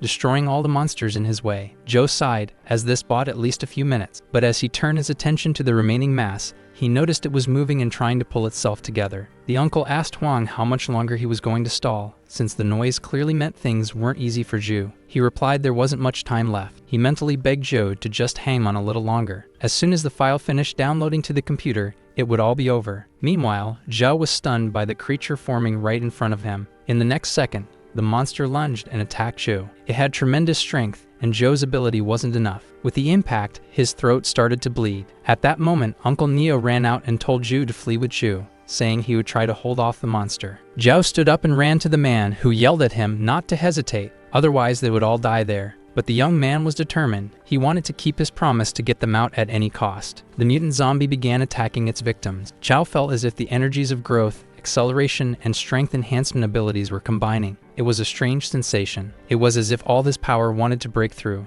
In the next moment, Zhou landed a punch and the creature shattered into pieces. But shortly after, his power faded. Zhao was surprised and happy that his idea had worked after all. But he couldn't understand what this new power was. The blow had been incredibly strong. So strong that now he couldn't move his arm. There was no time to rest. But zombie geese appeared at the corner. And Zhu grew frustrated, realizing it was never ending, and also realized he was in danger. The danger crept closer by the second, and Zhou couldn't move. He had used up all his strength. Suddenly, music began playing across the village, and the zombie geese heard it and stopped just inches away from Zhu. The melody was familiar to the monsters, and they immediately ran back in a rush. Zhao stepped out of the room and asked if everyone was okay. The uncle asked if he was the one who turned on the music. The man replied yes. Those sounds signaled feeding time at the farm. Since all the animals remembered that tune, they immediately ran to the feeding station. Fortunately, he had made it in time, but he said they'd never return to that farm again. They were very lucky the chicken eggs hadn't broken. Joe asked when the man had managed to grab them. He replied that while they were busy catching the goose, he managed to snatch a few. Joe asked if those eggs were mutant. The uncle replied that wasn't possible, since they were at most a week old and the monsters wouldn't have had time to lay them. Zhao sat on the back of the truck, thinking about the new power he had recently awakened. When they arrived home, a general meeting was held. Zhou Ying asked everyone to pay attention because she wanted to lay out the plan for the next action. To begin with, the security group responsible for patrolling and building protective structures included the chief commander, Zhou, and Zhou Ming. Next, the agricultural group was in charge of planting and raising animals. That included the uncle and the girl herself, since she had a very useful ability, and as a farmer, she would do everything with maximum quality. Next came the resource distribution group, which controlled the use of supplies and planned their allocation. Olivia and Layla were in charge. And finally, the intelligence group, the eyes and ears that searched for resources and analyzed the environment. In that group were Zhou and Bing Bing. As soon as the meeting ended and everyone had their roles defined, after some time, the young man gathered everything he needed in his backpack for another mission outside the village. Zhou packed everything that might be useful: grenades, Molotov cocktails, first aid kits, weapons, since he couldn't afford to repeat the mistakes of the past.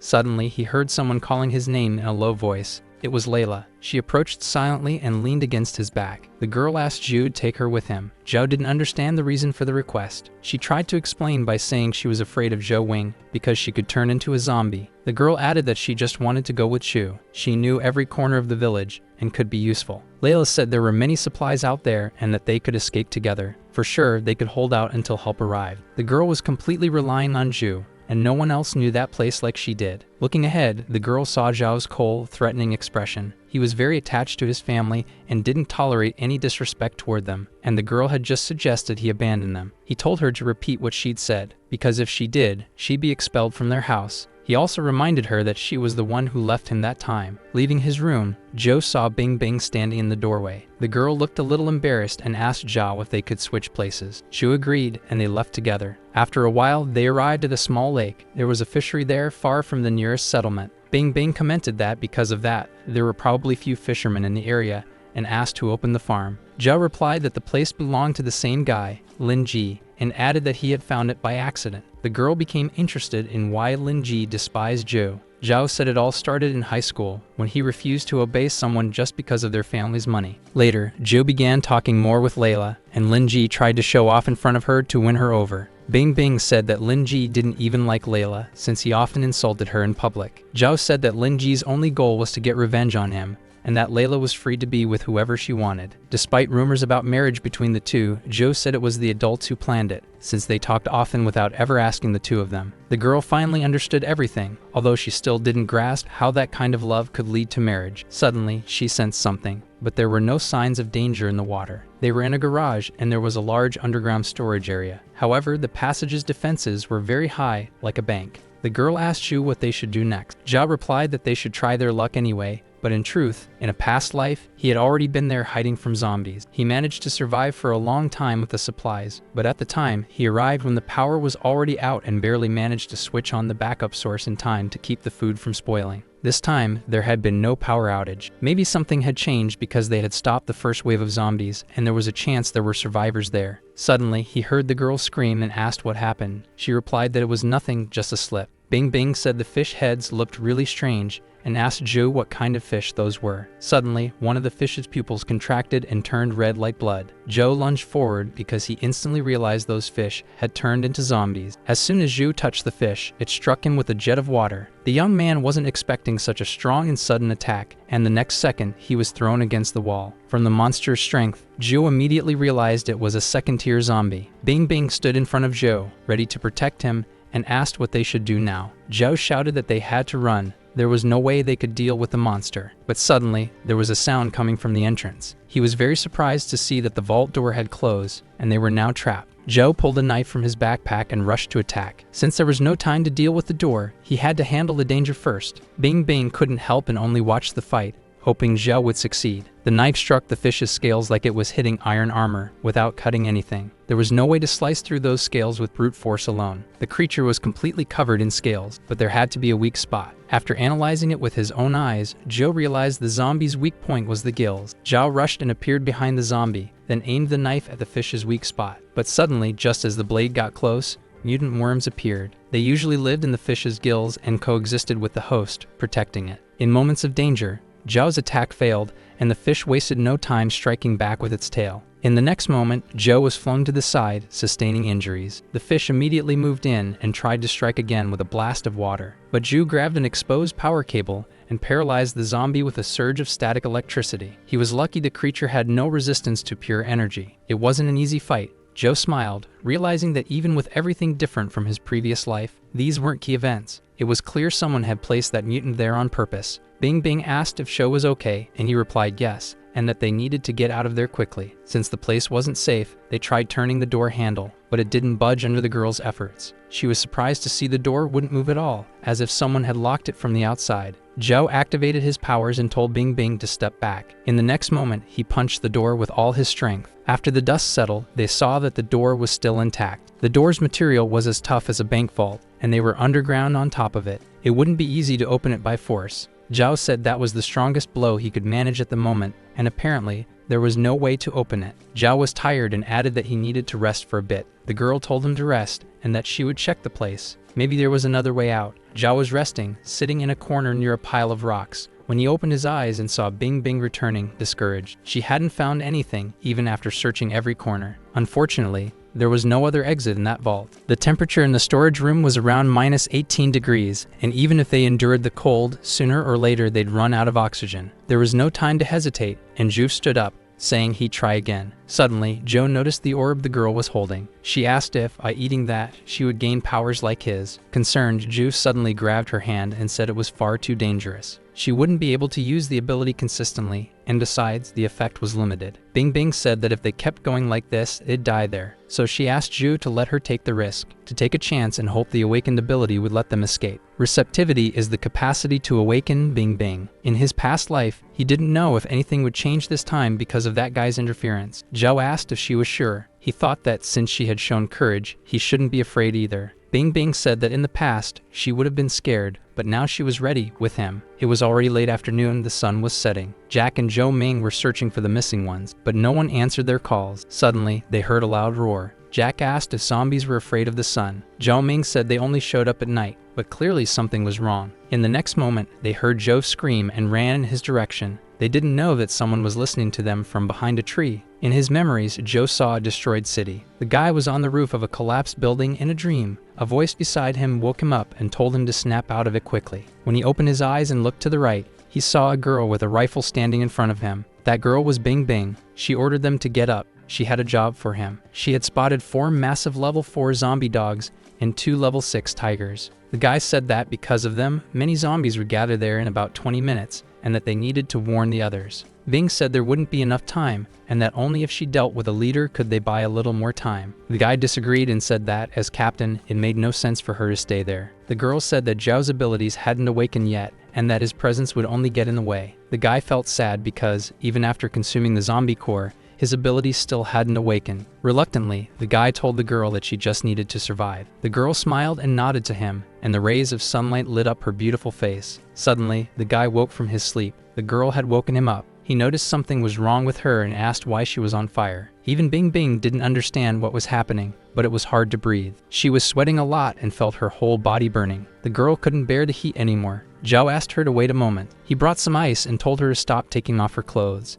She replied that she couldn't and asked him not to look. The guy said he wasn't looking and turned around immediately. After a while, he asked how she was feeling. Bing said she felt much better the next moment. She added that she saw zombies, a lot of them. Zhao told her not to panic, because that was her ability. The guy had been convinced that he had no influence on anything, since the girl already had this power in a past life. The girl said she could see a bunch of zombies below them. Zhao was surprised by what he heard, since he didn't know there was anything below. After searching a bit and moving some shelves, they found the secret passage leading down. There was indeed a staircase going underground. As they descended, the girl asked what that smell was. In that hallway, Joe said it was the smell of sulfur and that Lin Ji's family had used the fishery as a front to store gunpowder illegally. It wasn't surprising that all the doors and equipment were still working. Apparently, a lot of money had been invested there. Suddenly, they heard the groans of zombies wandering aimlessly through the room. Zhao said it was very dark in there and that he was counting on the girl. She was surprised by the statement. The guy grabbed a knife and encouraged Bing Bing, saying they could do it. The girl, after hearing him,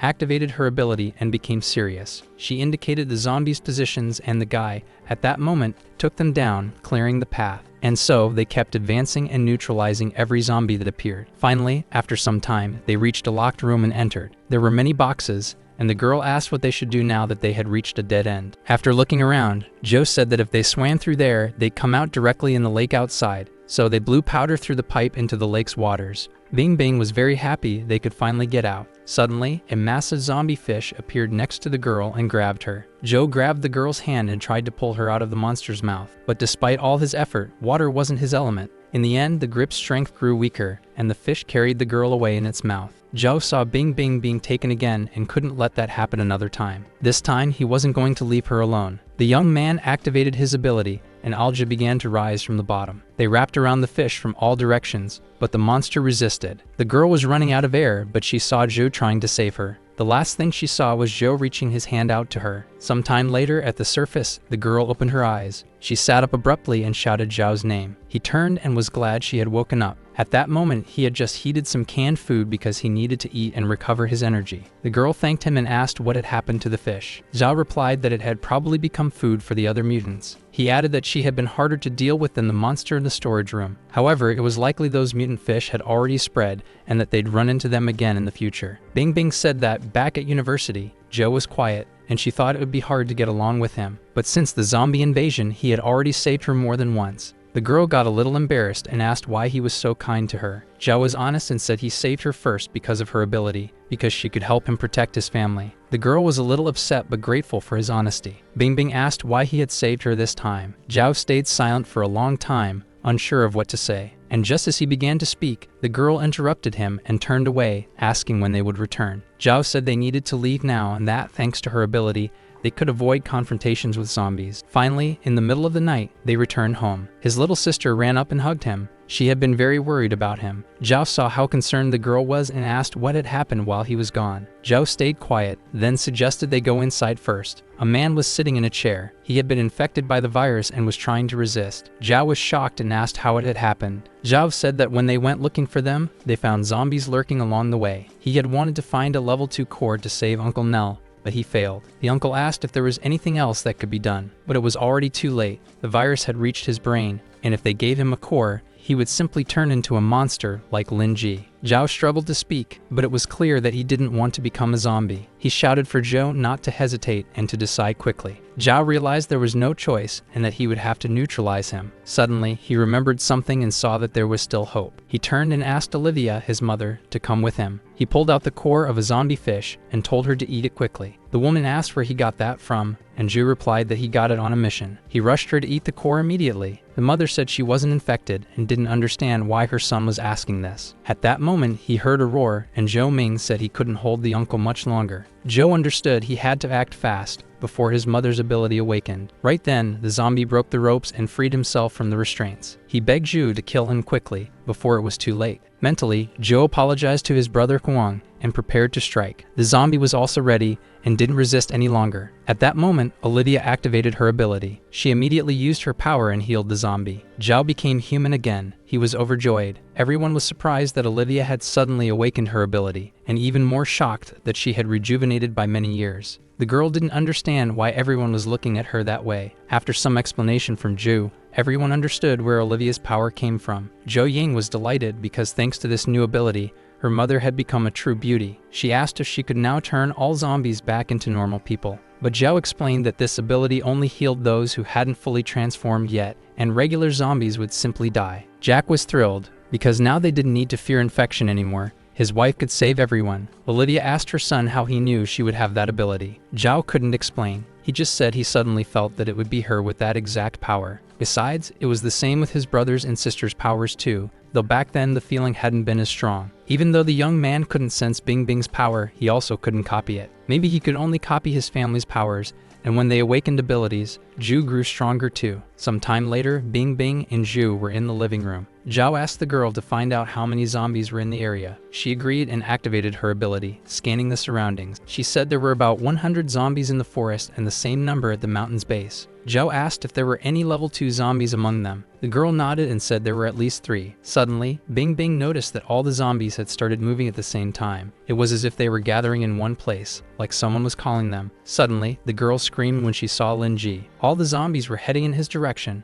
Zhao saw with his own eyes as he was torn apart and doubted the girl had really seen him. If it really was Lin, then he was the one who locked them in the vault, and attacking Ju and the others was all part of his plan. Bing Bing asked what they should do next, maybe warn the others to stay alert. Zhao said that Lin was probably gathering a horde of zombies to attack them, but instead of waiting for the attack, they would strike first, to catch him by surprise. Zhao, swinging a flashlight, looked around the forest, saying he was certain about his old friend. The old friend hadn't been seen for a long time, but he understood he couldn't stop searching, and suddenly, a male voice emerged. It was him, Lin Ji, the same one who had been torn apart. At their last encounter, with a demonic smile, he mocked the hero and was surprised that Zhao had come just to die. His words had a strong impact. The monster slayer arrogantly replied that he almost died last time. You could see how angry he was, shouting for him to shut up. And before even a second passed, he charged at his old friend. Ju blinded him with the flashlight and didn't even think about dodging. But Lin Ji wasn't to be underestimated. During that time, he had gained a lot of strength and could easily pierce Zhao's throat. But our hero wasn't foolish enough to fall for such an obvious strike. He could literally see every movement he made. The whistle of the blade leading the sheath sliced through the air, and the undead fan was shredded. A new, gigantic wound appeared on his body, a massive cut along his side where air passed through easily. As Lin Ji's blood dripped down the blade, the hero realized something. Or rather, he already suspected it, because despite the heavy bleeding, the wound began healing before his eyes at an incredible speed. The hero noticed this and started commenting that there were no wounds on his body. What a coward he was. In response, the undead said Zhao was far too arrogant. After all, no matter how much he injured him, Zhu was alone. Then, behind the monster, a powerful explosion echoed, which left him confused and shaken. But Zhou had no idea that Lin Ji had his own army. Only today would the old enemy celebrate the day of Zhou's death. Meanwhile, in the direction of the explosion, a huge cloud of smoke spread, and the fire lit up the crater. The explosion had been truly powerful, creating a giant blaze that launched smoke into the sky. In the middle of the flames lay the smoldering corpse of a dead man, carried off by the wind, finally leaving this world. The cause of the explosion was none other than Zhou's amazing father, mocking those monsters who didn't even see it coming. Now the big guy felt immense joy in incinerating zombies. Well, no wonder he was laughing like crazy. But that laugh power, which exceeded all her expectations after such beautiful strikes against the zombies. The hubby only loved her even more after that. Our queen remained as cold as ice. After clearing one of the dead zones, a signal came from Olivia, who asked Bing Bing where they should go next. She immediately replied that they should head northwest, about 1 kilometer away. There should be 24 zombies there. Then the mother asked what their status was. She replied that everything was fine. Everyone was in the basement, and there was a guard at the entrance. Then Bing Bing asked how brother Zhou Ming was doing, if he was holding up and how he was. He answered bluntly that those weaklings were never going to be enough to challenge him alone. The old man laughed and added over the radio that those zombies never dreamed the entire family would come after them. The brother said that the reason everything worked was because of their command center. Bing Bing, who kept them perfectly informed, coordinated their operations. Everyone agreed with Zhou Ming, and someone even suggested making her the squad commander. The heroine was flattered by all the compliments. Suddenly, something stunned her through her abilities. She looked over at the battle between Zhu and Lin Ji. It was not easy at all for the undead to fight the hero. He was literally being outmatched in everything. The boy looked down on his enemy with arrogance. A fire of confidence burned in his eyes, something Lin Ji could not replicate. He was shocked by everything he was seeing. It was written all over his face. He had never imagined so much power coming from Zhu. The corpse didn't want to die and lose again, so he screamed as loud as he could. There wasn't a single scratch on Zhu, while Lin Ji was bleeding and all his attacks were being repelled. Then Zhu asked if he still thought he had a chance to win with the snap of a finger. An incredible energy surged. As soon as he pulled the trigger, the end of the main antagonist would come. But the vile Lin Ji didn't see it that way. His terrible grin in the darkness of the forest said everything on its own. That grim smile was followed by a scream over the radio from Bing Bing. She warned that 3 second-class undead were approaching him. Immediately, 3 giant rats stood in front of him, blocking the path to Lin Ji. He was shocked by the sudden appearance of 2 second-class rat-type monsters, but he knew well they had no combat strength or experience at all. So the hero asked the enemy if he really thought he'd defeat him with a crowd of rats. Lin Ji was clearly scheming something vile. That sinister smile revealed all of his intentions. Then the monster gave a strange answer. Lin Ji said that the rats weren't meant for Zhou, but for himself. The rats then lay down on the ground, and he asked the hero to take a closer look as he removed something from their bodies. He pulled out crystals, 3 of them, but it wasn't clear what they were for. It only took asking to learn that he ate the crystals to level up using the rat's power. At that exact moment, he transformed into a devil in the flesh. His grim smile grew even more terrifying. He had finally reached the 3rd stage of transformation. The night went on. The crescent blue moon bathed everything in pale light, even the peaks of the massive mountains piercing the sky. This creature had become even more dangerous. A level 3 mutant zombie was nothing like what it was before. Our hero thought the same. Realizing he was now facing a high-level zombie, he knew he had to strike with all his strength. With that thought, he didn't hesitate and immediately cloaked himself in blood-red energy. It only took a second for him to fly at full speed toward the devil. Eyes filled with power and rage, he saw his goal, to slice the monster down once and for all so it would never rise again. But all that momentum vanished the moment the monster grabbed his blade mid-flight. When Zhou tried to bite his neck, the enemy didn't wait for him to make sense of what was happening and hurled him away. The blow left the boy unable to recover his senses, leaving him without hope for victory. Lin Ji could already smell triumph over his enemy. His mocking smile was infuriating, and he believed Zhou was only capable of what he'd shown so far. The hero himself never imagined he'd face his old friend in such a battle, where he once again found himself on the losing side. But the zombie slayer didn't despair and instantly decided to strike the monster again. While he wasn't expecting it, the monster remained completely silent, even disappointed by Zhou's powers, arrogant as he was, pretending to be everything he could. This was a true triumph for that vile creature. He was fully aware that all of Zhou's abilities were depleted. After the demon grabbed his head, the hero felt incredible pressure and fear. Something had to be done. The monster decided to smash the helpless boy into the ground and shake the earth until he was buried. But the hero wasn't weak and used his last bit of strength to escape the enemy, and that truly surprised him. Lin Ji didn't know where his sworn enemy had gone, but finding him now was like searching for a wolf dressed as a sheep among the flock. Yes, he didn't even consider panicking, as much as he wanted to. He said that he'd end Zhou no matter what, and then go after his family. Meanwhile, the boy emerged from the inside of a tree through its roots, which he used to escape the monster. This power astonished him. He hadn't expected the might of a level 3 mutant zombie, since he'd never faced anyone like that in his past life. When he finally emerged completely, he said he feared he wouldn't be able to handle him, not even with help from his mother Olivia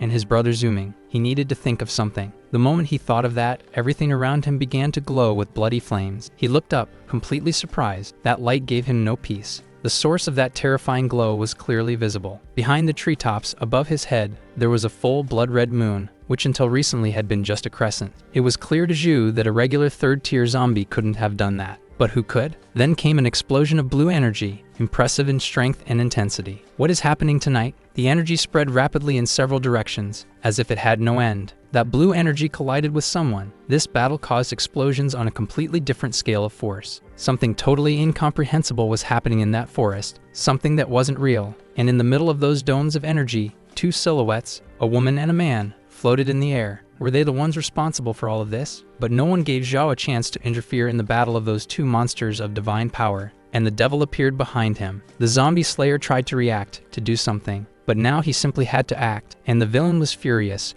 because he understood that the hero completely underestimated him. After those words, the demon launched the boy through the air with his rat-like tail, making the air tremble. He broke all the trees in the way. The impact was shocking. At that speed, Zhou destroyed the massive rock that had stood there for thousands of years. If the monster landed a few more tail strikes like that, nothing would remain of the local landscape. With great effort, Zhou managed to break free from inside the rock. He had literally been buried alive in it. A few moments later, Ninja approached the hero, poking his forehead with a finger, and asked why he hadn't used his abilities to escape. "Well, if you can't escape, then you'll just die here," said the wicked demon. Suddenly, his words were followed by an explosion from the divine monsters that had been fighting until then. There were too many variables in that forest. At that moment, something inexplicable happened. The boy had the sensation that time had frozen. Everything was frozen. No one could move. If they could, he'd be dead. He realized he couldn't move, but his abilities were completely under his control. As soon as he realized that, Joe began concentrating energy in his forehead to fire an unbelievable beam of power. That beam shot from his forehead and pierced the evil ninja. He never imagined something like that would happen. But those deities were clearly on his side at the most inconvenient moment. It seemed they had frozen everything on purpose.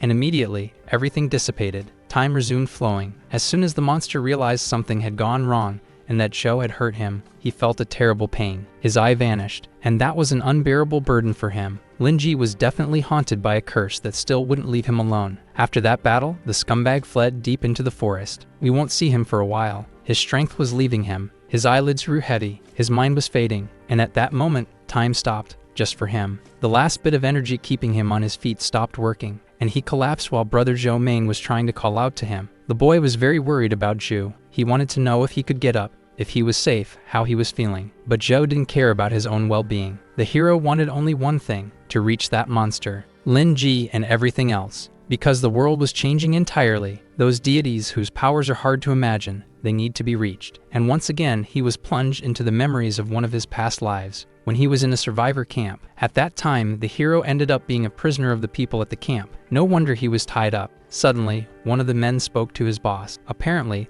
there were no survivors left in his village. The boss looked very intimidating, but even so, he managed to smile and asked how many zombies were in Joe's village. On the outside, the hero looked very dejected. At first, he remained silent, as if reflecting on the question. After some time thinking, the answer came. A complete horror was happening in their village. There were far too many monsters, 1,000 or more. The survivors at the camp weren't the least bit surprised by his words. They considered that number a mere trifle, and the village was just another dump like the rest. Their boss wasn't laughing anymore. He wanted to know the classification of those zombies. With his head down, Joe reluctantly answered that there was a fourth category one there. The man's eyes lit up. He was very interested in Zhao's words, but even so, he asked him to try out some chains. As he turned around, he noticed something was wrong. People were chained to wooden poles that reminded him of something. Thin people who worked all the time. It looked like scavengers from the dumps. Were they really slaves? The hero felt he already knew what fate awaited him if he stayed there, and he decided to escape immediately. But the problem was that a wall of fire appeared in front of him, burning sinners in hell. Was it because he tried to escape that he was already in the other world? Yes, the terrifying man with divine powers had grown furious with Joe, just because he tried to flee. The zombie slayer was horrified. He had never seen such power or abilities before. His eyes said it all. But the look of the leader was even more terrifying. He called himself, along with the others like him, a superhuman, chosen by the gods. They were there so that ordinary people would become their slaves. Finally, Zhao escaped from that terrible memory. At that moment, he arrived at a place where a strange glow lit the night. He was sure it was connected to those who possessed abilities. Brother Zhao didn't remember well who had gained special powers, but those who reached higher stages were still scum. The hero deeply wanted to understand what was happening there, and he noticed a mysterious crater. In the center of it, something was glowing.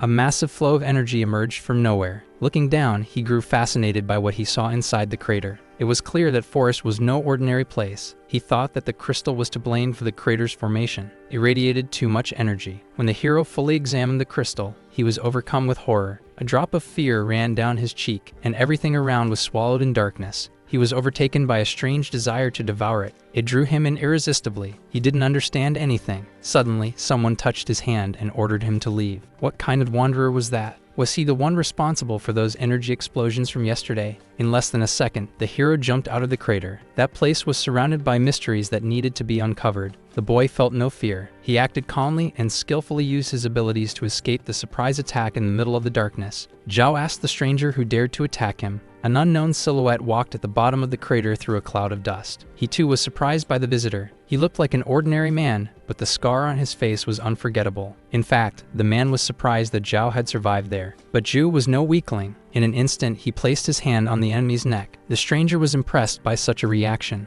Then he noticed the potential in him that needed to be developed. That scarred man was truly strange. Finally, the hero demanded he let go of his hand and say who he was and what the hell he was doing there. The man with the scar heard him, raised his hands, and said fine. He would introduce himself. He stood tall, placed his left hand on his chest, and introduced himself. His name was Gao Qiaobei. This hero knew how to surprise. As unexpectedly as he had appeared, he said he had rank 3 abilities. Immediately after that, a powerful strike came from the boy, his fist charged with incredible strength and energy. It was clear from his expression that he was not pleased by the attack from his uninvited guest. As the punch neared the man's face, the enemy disintegrated into atoms, and once again, our teleporter escaped his grasp. The powerful impact was followed by a massive wave of particles. This truth was incredible. In an instant, the particles began to regroup, reforming the stranger. As he explained in his own words, he had only been trying to provoke his guest. The scared man meant no harm, and Joe didn't need to attack him. His target there was the crystalline core at the center of the crater. But what was so special about it?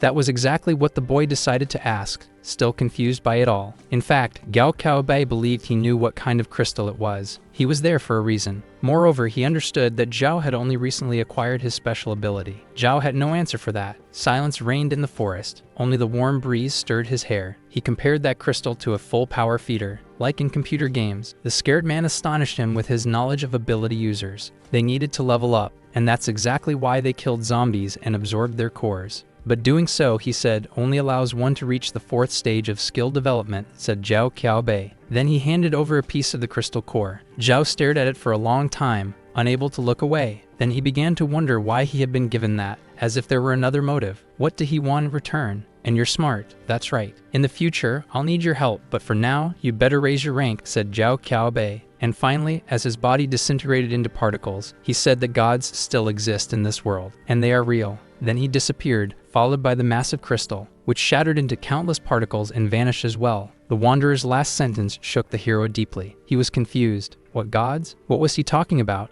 Was he delirious? Zhao was full of questions. Now he was completely alone again, with those craters and the whistling wind. He still couldn't shake off those words. He looked at the ground and tried to imagine the gods who had been mentioned more than once. He thought he must be going completely insane. What goes on in these bastards' minds? What kind of deities actually exist in our world? Perplexed, Joe wondered. Almost the same thing had been said by that bastard who awakened his abilities. A new milestone for humanity, the peak of evolution. So if these were gods, then the end of the world was somehow connected to them. This encounter only raised more questions. After much thinking, a blue energy began to rise beneath his feet. Maybe an enemy attack, or a new ability. This glow intensified as if thousands of floodlights were burning in front of him, blinding him. Thunderbolts roared all around. An incredible surge of energy came out of nowhere. A strange sphere appeared before his eyes. A cluster of power that emitted far too much light, like a spherical bolt. A strange crystal floated in the sky. Could it be that it had come from the core Gao Qiaobei took? Once again, something Joe didn't understand. He couldn't even imagine why that sphere had appeared there. That crystal chose our hero, flying toward him almost at lightning speed. As soon as it found him, the little stone shot straight into the boy's chest with a whistle. He didn't even dare to hope something like this would happen to him. After that, he was completely engulfed in flames. Power, strength, and energy dominated him. Could it be that he himself was about to become a deity? Then he shot into the sky. A huge whirlwind formed around him. The ground spun in a dance with other debris. Help had arrived for the hero. Lena and Zhou Ming ran to find their arrogant brother. Maybe they could work miracles. As soon as they got there, everything was shrouded in mystery. A strange fog appeared out of nowhere and interfered with their search. According to Zhou Ming, the weather should have been sunny, but where the fog came from remained a mystery. His sister wasn't just there to find him. She also needed to teach that insolent Zhou a lesson. But apparently there he was. The heroine noticed him immediately and called out. There was that dazzling smile, the one that made her want to bash in that wanderer's skull with a club. The first strike against this man was delivered. How would he react to that? Well, that wasn't Joe at all, but a vile bastard who had already devoured the girl with his eyes. She was terrified. She hadn't expected that silhouette to be another monster. Without thinking, she used her ability and bound him with a vine so he wouldn't dare move again. Now she wasn't so scared anymore. The enemy was neutralized. What a great job by Harley. Finally, Brother Zhou Ming approached and gave the pretty girl a pat on the shoulder. The heroine, her eyes teary, kept trembling in fear. That pat on the shoulder had been painful for her. Zhou Ming asked her not to be so loud. Then a strange silhouette appeared in the fog, which she noticed immediately. She asked Ming about the wanderer who roamed around like a ghost. Ming was already starting to lose hope that the girl would stop talking nonsense, saying that they couldn't just make ghosts appear there. But the figure, surrounded by a blue aura, was approaching them. He didn't even take a single step to the side. He came straight toward them. Zhao Ming was even more frightened. She had already realized this might happen. They needed to run, but her brother stood his ground. Even so, that aura kept drawing closer. It didn't respond to shouts, but also didn't stop moving through that fog. Suddenly, the figure began to blur. Zhao Ming tried with all her might to scream for her brother, but he had nothing to say. As soon as the figure disappeared into the ground nearby, a massive bolt of lightning struck, as if many thunderclaps fell at the same spot. The girl no longer had any answers. She hoped Brother Ming knew the reason and asked him. He himself didn't know much about this world, but he said that here, giant explosions happened, and you could get close to them. Finally, he told her to go home, and that he would go check out the explosion himself. But Zhou Ming didn't want to go anywhere. Ming told her to obey him, but the stubborn girl refused to tolerate that in any way. You could see on her face that she wouldn't just stand there. It was no surprise when she began using her abilities as expected. She used her powers to manipulate the tree roots. Then she climbed onto the roots and told Ming to slow down. The boy immediately realized something was wrong when he saw that Zhou Ming was chasing him toward the explosion, and so they arrived just in time. The girl also arrived spectacularly, though her landing wasn't smooth at all. Still, he asked her to go back, but she disobeyed and followed him. She had a reason for it. After all, that place was dangerous. The more people, the better. They didn't have time. Zhou Ming looked ahead and told Ming to look too. Meanwhile, our protagonist was levitating inside a strange sphere that radiated immense energy. It was as if that same crystal had imprisoned him. He couldn't wake up.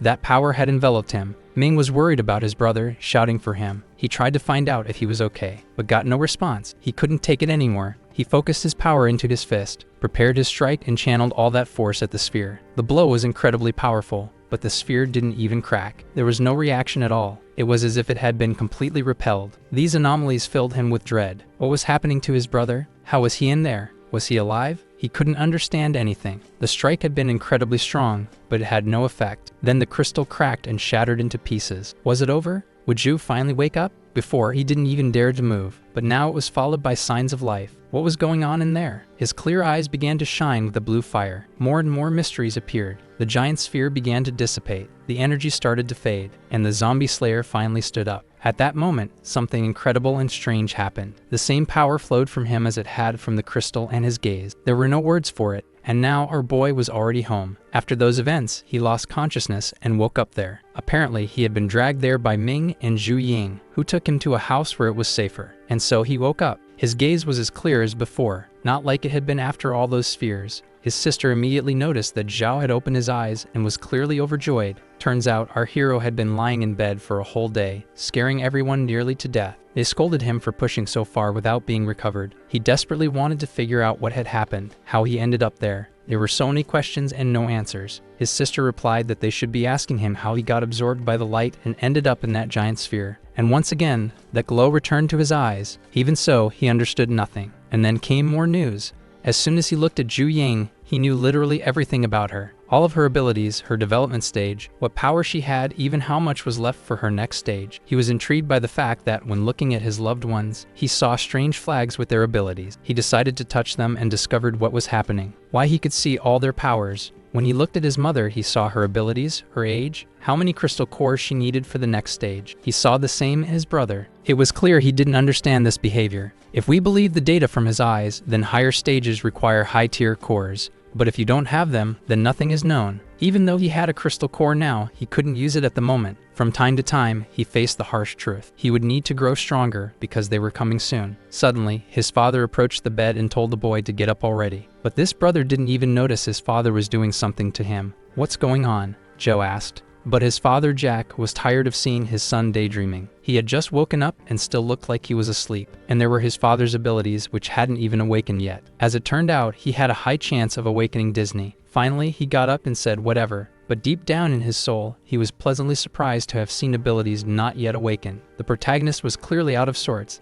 like he'd woken up on the wrong side of the bed. Then Zhu Ying asked where he was going. He reluctantly replied that he was going to Gao Kia Bayar. He left on out to look for him, but with no success. Then the heroine noticed again that Zhao was thinking about something. She was bothered by the somber look on his face, and finally he asked that question. Why was he so gloomy? That wasn't good at all. Well, he didn't seem like himself, so she remembered when they were attacked by zombies. Everyone was in total terror, but he remained calm in those moments. It seemed like he could overcome any obstacle, reach any height, literally capable of anything. And even if the enemy of any strength stood right in front of him, the boy would take care of it all. So sweet. She sincerely told him he could share anything that was bothering him. After all, they were one big family. Zhao was very moved by her words, especially because she included herself in his family. That called for a moment of silence before the great embarrassment. Then she realized she had said more than enough and started trying to backpedal from her words. But her fluster didn't let her. She and Zhu were so close. Or maybe not. She said it with a face full of embarrassment. The protagonist understood everything perfectly and was happy with all her words. No matter what she said to him, he would always understand her. However, he also knew that those out on the balcony had been watching the couple the whole time, and they needed to talk. That left them quite intrigued. The trio didn't say a word. They just looked at each other. Time passed, and everyone headed somewhere. While they traveled, he told everyone they should collect zombie cores and absorb them to increase their ability stages. Throughout that time, he thought about how they could become stronger. He wanted to tell her something, but his heart didn't allow it. Olivia wasn't calm about the situation at all. She didn't like what was happening there, and all because in times of peace, everyone could live in harmony. But after the end of the world, human nature took over. Sometimes people trying to survive do things worse than any zombie. That's what makes us animals, said the woman. For those reasons, they needed to become stronger, more dangerous than anyone else. The threat must become more terrifying than any nightmare. They needed to gather resources, improve their development stage, and expand their weapons stockpile. Behind all of it was the well-being of his family. Jack valued his son's words. He was right, the old man said. Then he continued, anyone who dares attack them would have to choke on their own blood. Time passed, and they stopped to examine the place they had been so eagerly trying to reach. The father asked if that was the water plant Chow had talked about, and if there was gunpowder there. The hero confirmed with his words and said he might find something even more important there. Then a powerful explosion rocked the middle of the forest. What was going on, and why was there activity right when they arrived? Upon arrival, Joe didn't expect anything like that to happen. At the explosion site,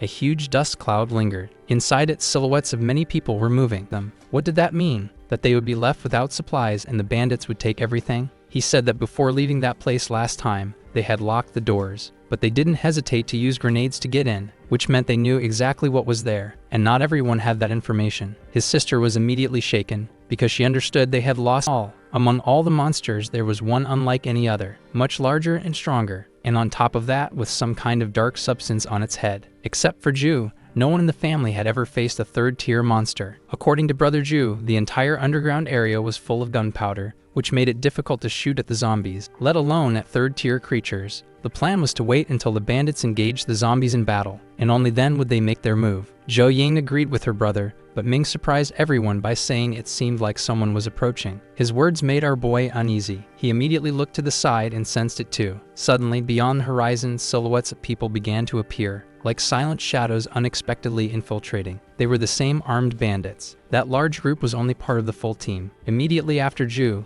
the order came to take cover behind some cover. Emergency situation. Fortunately, he and his brother managed to hide behind the car as they were hit by a hail of bullets. The hero told his brother they would have to split up to win and run in different directions. Ming said he would draw the enemy in and his brother would strike at the right time. Do everything quickly. The enemy would show no mercy. He focused all his energy and ran after Ming. Both had an important mission. The fighter clearly hadn't expected this at first. He didn't even know who to shoot, to the left or to the right, and it was because of this mistake that he paid the price. While he was shooting at Ming, Ming danced through the hail of bullets and dodged every one. Now he realized he didn't belong there anymore and decided to jump off the bridge to get away from the forest. But he didn't expect danger to be waiting there too. Zhao was right on his heels as he tried to react. It only took a few moments for the enemy to be defeated. One touch, and the mask cracked under the pressure of his hand. That move sent the soldier spinning like a top, and his weapon flew far away. The enemy was defeated. They had managed to beat him. But why was it just one? Where were his companions? He stared for a long time at the bold one who had come alone to face ability users. And now he was defeated, despite everything. That soldier would have to be thoroughly interrogated, Joe said. But suddenly, Ming shouted to his brother that he needed to run. A new danger was approaching. Was that fighter just a decoy? Then a series of massive explosions occurred beneath their feet. They never expected a battle like this.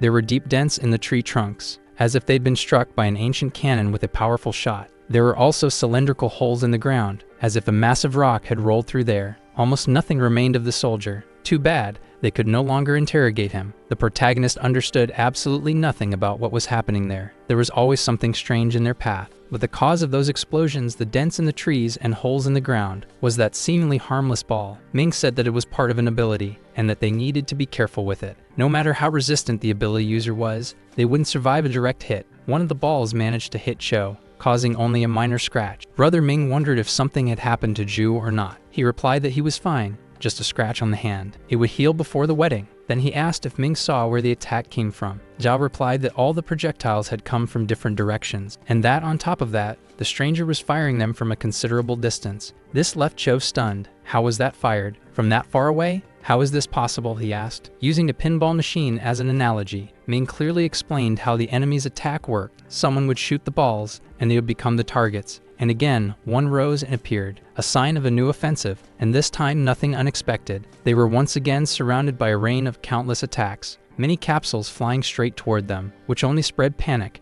During that battle, Joe realized a truth. Wherever they hid, the enemy would find them. It was only a matter of time. Likewise, he determined that they really were firing from long range, so it wouldn't be easy to get close. But if they could always find them, then they could always figure out where the enemy was. The hero impressively realized that someone had been spying on them from under the bushes for a long time. That silhouette would be hard to miss now. As it turned out, it was an ordinary zombie, which could certainly provide information to its masters. Not even a second passed before the bloodthirsty monster was taken down by the hands of a zombie slayer. Taking his time, he separated the monster's head, whose skull was already cracked under its animal instincts. The boy looked arrogantly at the zombies, and his mind filled with various thoughts. He wanted to figure out what to do with the enemy at such from the youngest, and he was also surprised by the speed of those bandits. The brothers agreed and went to the car to discuss a plan of action. After all, they couldn't act randomly. Meanwhile, the same enemies who had fired bullets at the heroes were now furious for letting them get away. One of the villains blamed his partner, Fatty. It was his fault they lost them, and they were about to take a big risk. While their comrades scolded him, Fatty was painting his lips and fixing himself up, saying those handsome guys were clearly very strong. The races had so easily stopped their attack. Besides, the lipstick-wearing devil didn't look like a villain at all. He looked more like a little kid who had gotten into his mother's makeup.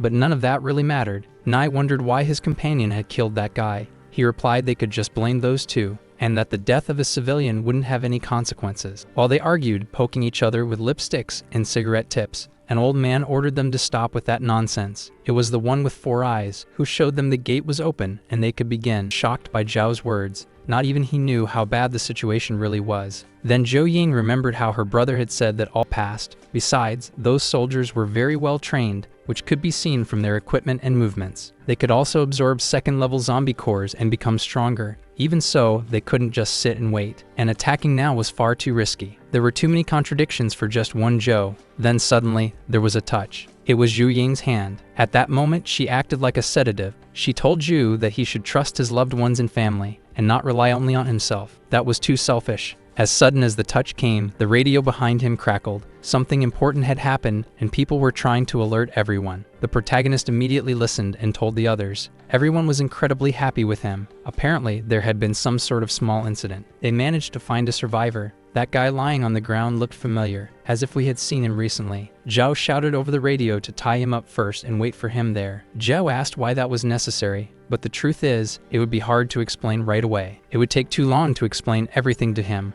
Once he arrived, Zhou would tell them all the important parts based on that information. He literally flew out of the house and told his family to stay home, that he'd be back soon. He immediately thought it could be one of the soldiers, and that wasn't a good sign for them. There was no way they could have found them so quickly. That's why he ordered them to tie the drifter up. They couldn't let him leave. He came face to face again with his hated old flame, who seemed really happy to see him, and even said they had gone to the hospital. He calmly told her that she looked younger and didn't even pay much attention, just like they had always done. That was her true face, acting cute in front of those she needed, and when something didn't please her, a terrible expression would appear. But that didn't matter. Zhou needed to hurry to see that survivor and find out more about him. Chao was standing with batons in hand, waiting for the main zombie killer to check out the stranger outside. He didn't look anything like the armed thugs who had seized the reservoir. They also noticed that the stranger looked nothing like them. He seemed like someone entirely different, just someone. As soon as he raised his head, a scar appeared on his face. A very familiar scar. Could it really be him? Yes, it was our friend Gao Qiaobei, the same guy who talked about improvements using crystal cores and how he reached the 3rd development stage. Suddenly he opened his eyes. It was obvious from his look that he was extremely frightened. A woman's scream echoed throughout the block, asking what that bastard had done and who he had attacked. Those ropes meant nothing to Gao Qiaobei. In a second, he freed himself from captivity. Zhou tried to stop him. After all, they had met before, so he wouldn't dare run away. And in fact, he managed to capture her to keep Shu in his place. Then came the threats. He would kill her if the hero took even one step closer. A friend of Zhu immediately shouted, trying to calm Gao Qiaobei down and convince him no one meant him harm. Of course, he didn't believe them and kept saying they wanted to kill him. If they tried, he'd take Nika with him. He didn't care one bit about the death of his former love. On the contrary, he said he'd kill her as soon as possible. The teleporting man got very worried about this, thinking they were underestimating him, believing he wouldn't have the courage to kill. That's when the hero said that if he really wanted to, he would have killed her long ago, and the same would have happened to him if they truly wanted him dead. And there was another question: why had they tied him up in the first place? Even if they put him in chains and stuffed him in a stone sack, he asked, what would he do if a stranger broke into his house and posed a threat to his loved ones and family? The scared man almost stopped doubting they were villains, even if they were completely peaceful. But it's true that in appearance, they never looked like villains. Despite that, they left someone suspicious. The bayonet no longer held firm in his hand. On the contrary, his hands were shaking. His doubts about their normalcy had become a doctrine. Finally, he let Nika go and said he wanted to taste real food, or better yet, noodles. A plate of noodles. Gao Qiaobei looked like he had conquered Everest, found an oasis after days without water, like a cool breeze on a hot summer day. The others were very confused about the fact that a stranger was sitting at their table, happily devouring the noodles. Ming decided to confirm with his brother if it was really him whom they had found on the day of the great explosion. His sister thought he looked more like a ragged man who only knew how to eat, but that's just how he was. Then he asked his brother for more food. He was deeply embarrassed by the fact that this parasite named Zhu called him brother, but the hero decided to look at him with his new ability to see his stats, and at the same time realized that from that moment on,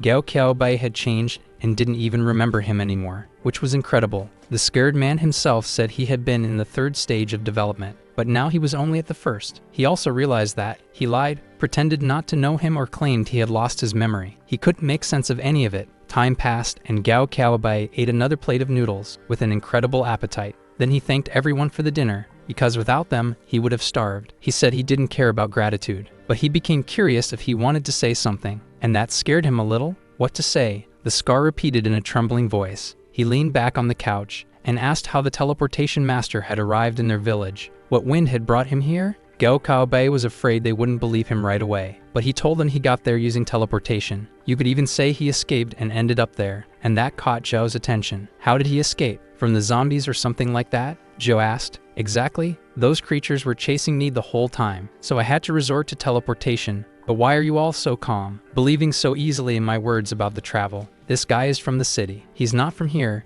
but it does seem true, Zhou thought. For someone telling the truth, Gao Qiaobei seemed very insecure, as if he were afraid of being exposed. That's when his closest companions asked him how things were back there, if there were any military forces, and they said all the zombies should have been destroyed before even bringing the matter up. He stammered constantly, because it was incredibly hard to talk about. Everything in the city was really bad. As soon as the zombies appeared, panic spread through the streets. Some people were trampled by the crowd, others were run over by cars, and he was the only one who managed to hide in a dumpster, where he stayed for a long time, hearing nothing but screams and more screams. There was still hope in his mind that someone would come get him and save him. But during all that time, the city was overrun by zombies. The police couldn't contain them. Many officers ended up becoming victims of the virus. Many people tried to defend themselves and fight off the bloodthirsty creatures, but died as heroes, fighting for themselves and for their loved ones. There were also those who took their own lives, without even trying to fight for their future. All those details didn't matter much to Brother Zhu. It was better to be direct and get to the point. Gao Qiaobei agreed with him. In the end, his nerves were already on edge.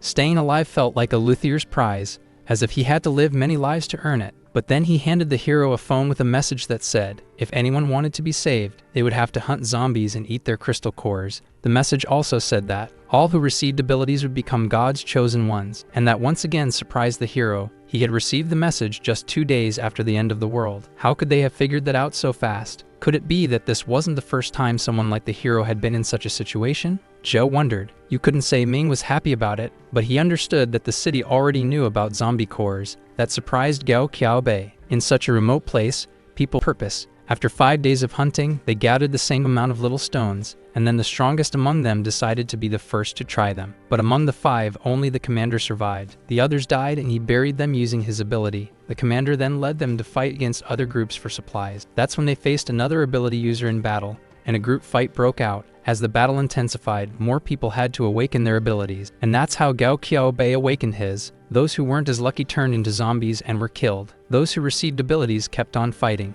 life became more and more terrible, so the scared man got tired of staying there and ran away. The zombies chased him for a long time, but his ability was his salvation. Ming was intrigued by his words, because he understood that ability users were fighting each other over supplies, and his sister added that, after hearing all of that, she wanted to stay in the village. It was calmer here. Exactly, said the cheeky Gao Kaobei, joking while sitting in the chair. It's calm and peaceful here. The zombies don't bother anyone and there's food. What could be more important? So that's it. I'll stay here. The others weren't happy at all with this new tenant, so the hero, desperate, lowered his eyes and said that things weren't that calm here either. He looked a bit down, and began to worry that this place wasn't as peaceful as he had imagined. At that very moment, Joe replied that things hadn't been peaceful lately, so he'd have to help too. Meanwhile, for a while, and would help however he could. He scratched the back of his neck, thanked them for lunch and introduced himself. Hi, my name is Zhao Qiaobei. Everyone smiled at him and greeted the new tenant in unison. My name is Jack and I'm the oldest around here. I'm Olympia, the wife of the oldest. He bowed before everyone and thanked them again. Thank you, Sister Bing, Miss Olivia, and Uncle Jack. The heroine and the eldest were very surprised at how he addressed everyone there. But everyone got a new nickname. Then his sister, Zhu Yang, nudged him. She was the one who was surprised, finding it strange that someone in their 30s would call someone who was barely 20 uncle. That name? He was shocked. I mean, he's over 30. How is that possible? Our scared hero asked everyone. He just turned 18. He said that, and suddenly everyone went silent. But the truth is, how could he be 18 if Joe himself, with his vision, had seen that his age was at least 28? Zhou Ying was so shocked that she had never believed a man that old could be 18. But it couldn't be. So Gao Qiaobei, shaken by his appearance, fell to his knees and said maybe he looked a bit older than his age. But he wasn't lying to anyone. He stayed silent for a while. But even so, he said, okay, I believe you. Even though he had seen his real age. Then the scared old man ran to him on his knees and said he seemed very cold and insensitive. He even thought there were a lot of problems with him.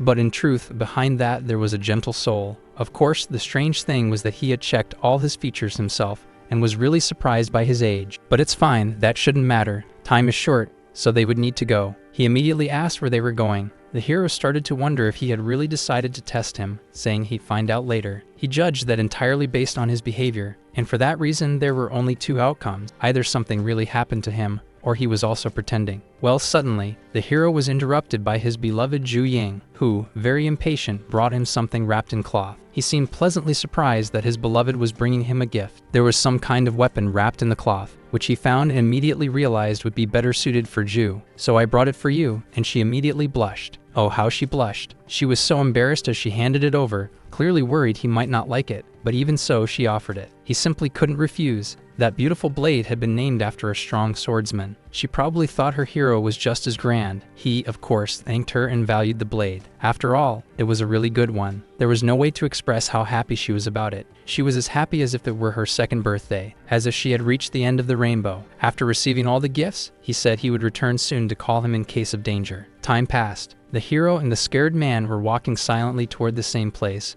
and Zhou Qiaobei suddenly asked about it. Zhao replied that he himself needed to discover that place. They were going to retrieve a crystal core near the mountains. He was shocked by that. Why was it so far away? Wasn't there another route? Gao Qiaobei, the hero, didn't need anything if the teleportation master was always available to take them himself. As it turned out, he had never tried to move anyone besides himself. Well, for the young man, it was a great opportunity to try. He patted me on the shoulder and said, let's go. He couldn't refuse anymore and said he'd do it, since the other was trusting him so much. In a second, they disintegrated into several particles and vanished from the village. After the teleportation, they appeared on the rooftop of one of the tall buildings, which could be counted on one hand. Zhao was already standing on the rooftop, while Gao Qiaobei was hanging from his arms. He was the only unlucky one. As soon as the effect of the ability wore off, old Gao Qiaobei was left dangling from a great height and began screaming at the entire village. The hero immediately determined that they were north of the village. Meanwhile, the scared one asked to be pulled up onto the roof first. He didn't want to pay attention to his partner, but after analyzing it, he realized they had moved about 3 kilometers. It was still quite far, so Zhu ordered his partner to continue.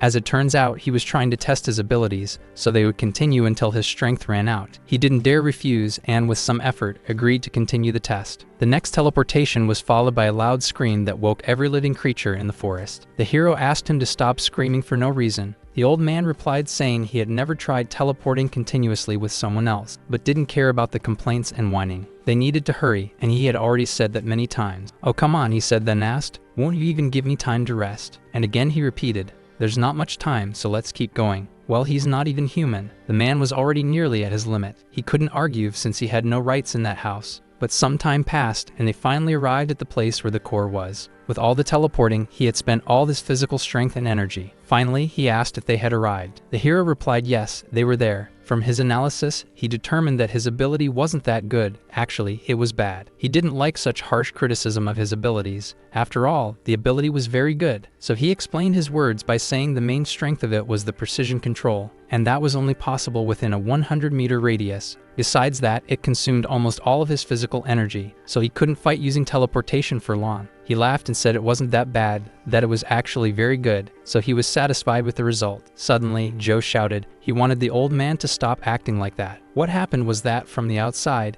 he looked like a demon interrogating the dead to send them to hell. He told him to stop pretending. He was instantly frightened by his new companion, not understanding what he had done wrong. Zhao wasn't acting strangely. He had wanted from the beginning to separate him from the family to find out whether Gao Qiaobei was pretending or not. He was clearly tired of seeing how that bastard had been acting ever since they had met before, and now he had gone to his family as if on purpose. He didn't understand what his new companion needed. How could they have met before if all this time they were just trying to survive? But no one there would listen to him, and there was no way to run. The furious hero was already attacking. Incredibly, the air around trembled with such force it literally sliced the wind. But Gao Qiaobei managed to dodge the instantaneous attack, still not understanding a thing. Was he really serious about acting this way? The scared one wondered. Somehow he didn't act like a villain. Not like the same Gao Qiaobei who suddenly stood between the hero and the crystal core. In front of him stood a completely normal person, nothing unusual, not showing his true strength. Who is he? What happened to him?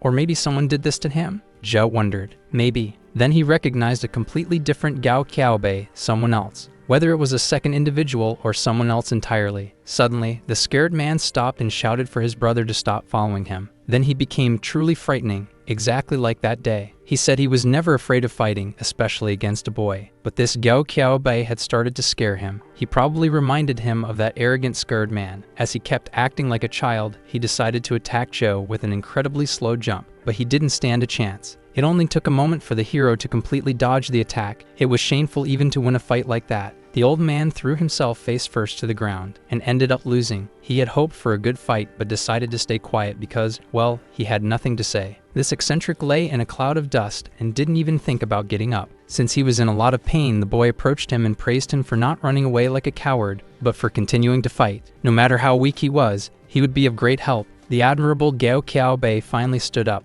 saying he wasn't happy. They had been evaluating him for half a day and still didn't trust him. The old man had completely lost hope that he would survive, since the hero was acting as if he'd kill everything in his path. But the job wasn't done yet. Let's go back. We'll call the others. Because of a mission, time passed and everyone gathered. Nothing was visible in the forest due to the dark night. It turned out they had arrived at the reservoir to make up for lost time and prepared to fight again. The hero told his companions that everyone should act according to the plan they had discussed. First it would be himself, Brother Ming, and the scared old man, Gao Qiaobei, who would attack everyone. Olivia would stay with her sister Zhu Ying to keep constant communication. Meanwhile, the old man couldn't believe they were attacking right now, when everyone would be on high alert. But the hero spoke the truth. Those people would be willing to do anything because of those resources. Zhou immediately invited Gao Qiaobei to leave if he wanted to. He replied that he wasn't afraid, just worried about the others. Ming said they had already discussed everything. They couldn't turn back now. It was too late. Still, he was worried, but he almost refused. Everything would have gone against him. Then we were taken a few hours back in time before the current events. At that moment, Zhao had suggested they attack the depot at night, which his father didn't like. Now they wouldn't attack the enemy's front line. There was another plan.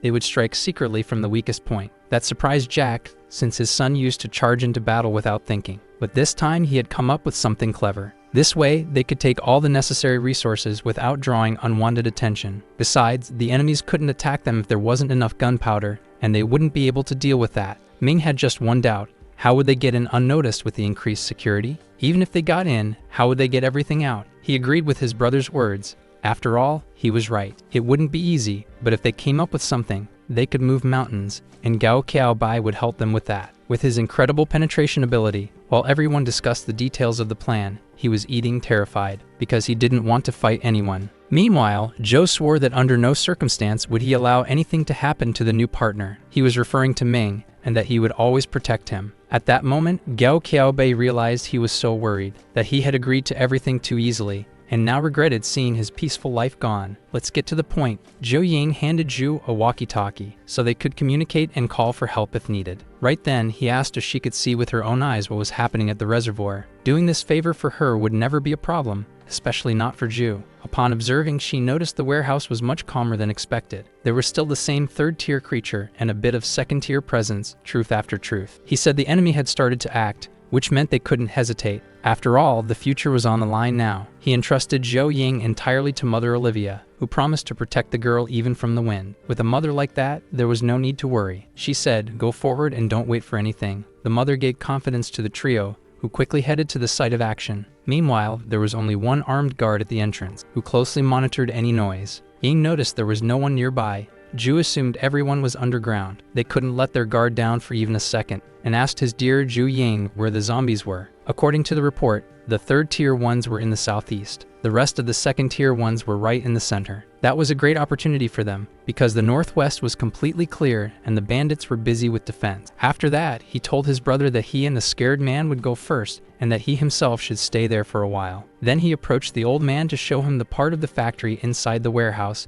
and they needed to go 10 meters further down. There were no more issues for the hero. Everything would be done at that exact moment, and so it was. He didn't hesitate, and the situation became very convenient for him. Gao Qiaobei really was a good guy. He nailed it, but his habit of screaming after teleporting remained the same. As soon as he managed to shut the old man's mouth, he did it. To avoid unnecessary noise, he covered his mouth with a finger and asked for total silence, no sound at all. He himself realized they were in enemy territory and immediately went quiet, as if they were in a cemetery. Observing the situation from the outside, Zhu understood that they had arrived at just the right time. The bandits had not yet reached the place. Only one thing tormented the old man, as if he had come across the strongest zombie. And the problem was that there was no gunpowder there. There were cannons, which was even better. Elsewhere, Ming began to worry, because he hadn't heard from his companions for quite a while. Maybe something had happened. Then the same light began to appear near him, just like in Gao Qiaobei's teleports. After all, our heroes had returned with a major loot and decided to show what they had brought. The brother looked with great interest at the bottom of the boxes,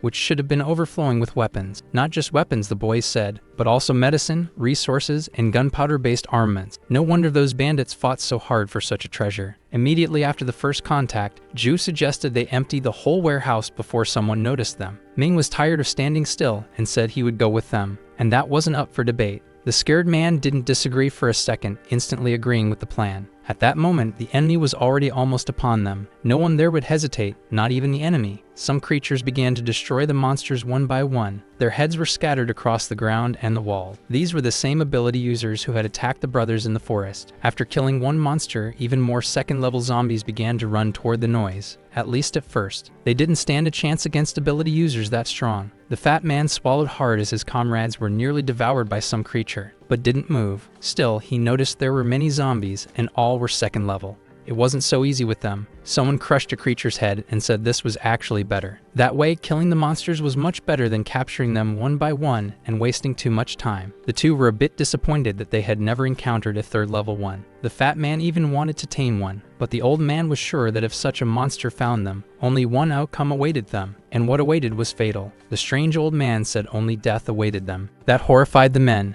They didn't even dare to think that such a specialist didn't believe in their strength. Then suddenly, a massive explosion rumbled through the entire warehouse, alerting everyone. How terrifying. One of the men was bitten by a zombie. He was so scared that he was bleeding all over his body. He begged for help with all his strength and used up almost all his energy screaming for him. The brother decided not to abandon his comrade in his time of need and said he would definitely help him. That madman decided to offer a second-level crystal core for absorption to test his luck. He smiled wickedly and said he could either become like them or die like hundreds of others. But apparently his mind was going. There was no life in him, and he didn't expect an answer. Apparently, it was all over for him. He couldn't understand why this guy was afraid. Why wasn't he eating the crystal? You could become the chosen one, God's chosen one. become like God, ascend to the heavens. Why won't you eat it? The madman asked, just before he had time to adjust his nearly dead comrade to his way. A bullet passed right in front of his temple. That bullet was completely aimed at that guy. Someone had decided not to give him a second chance to escape. That guy fired the shot to put an end to the horror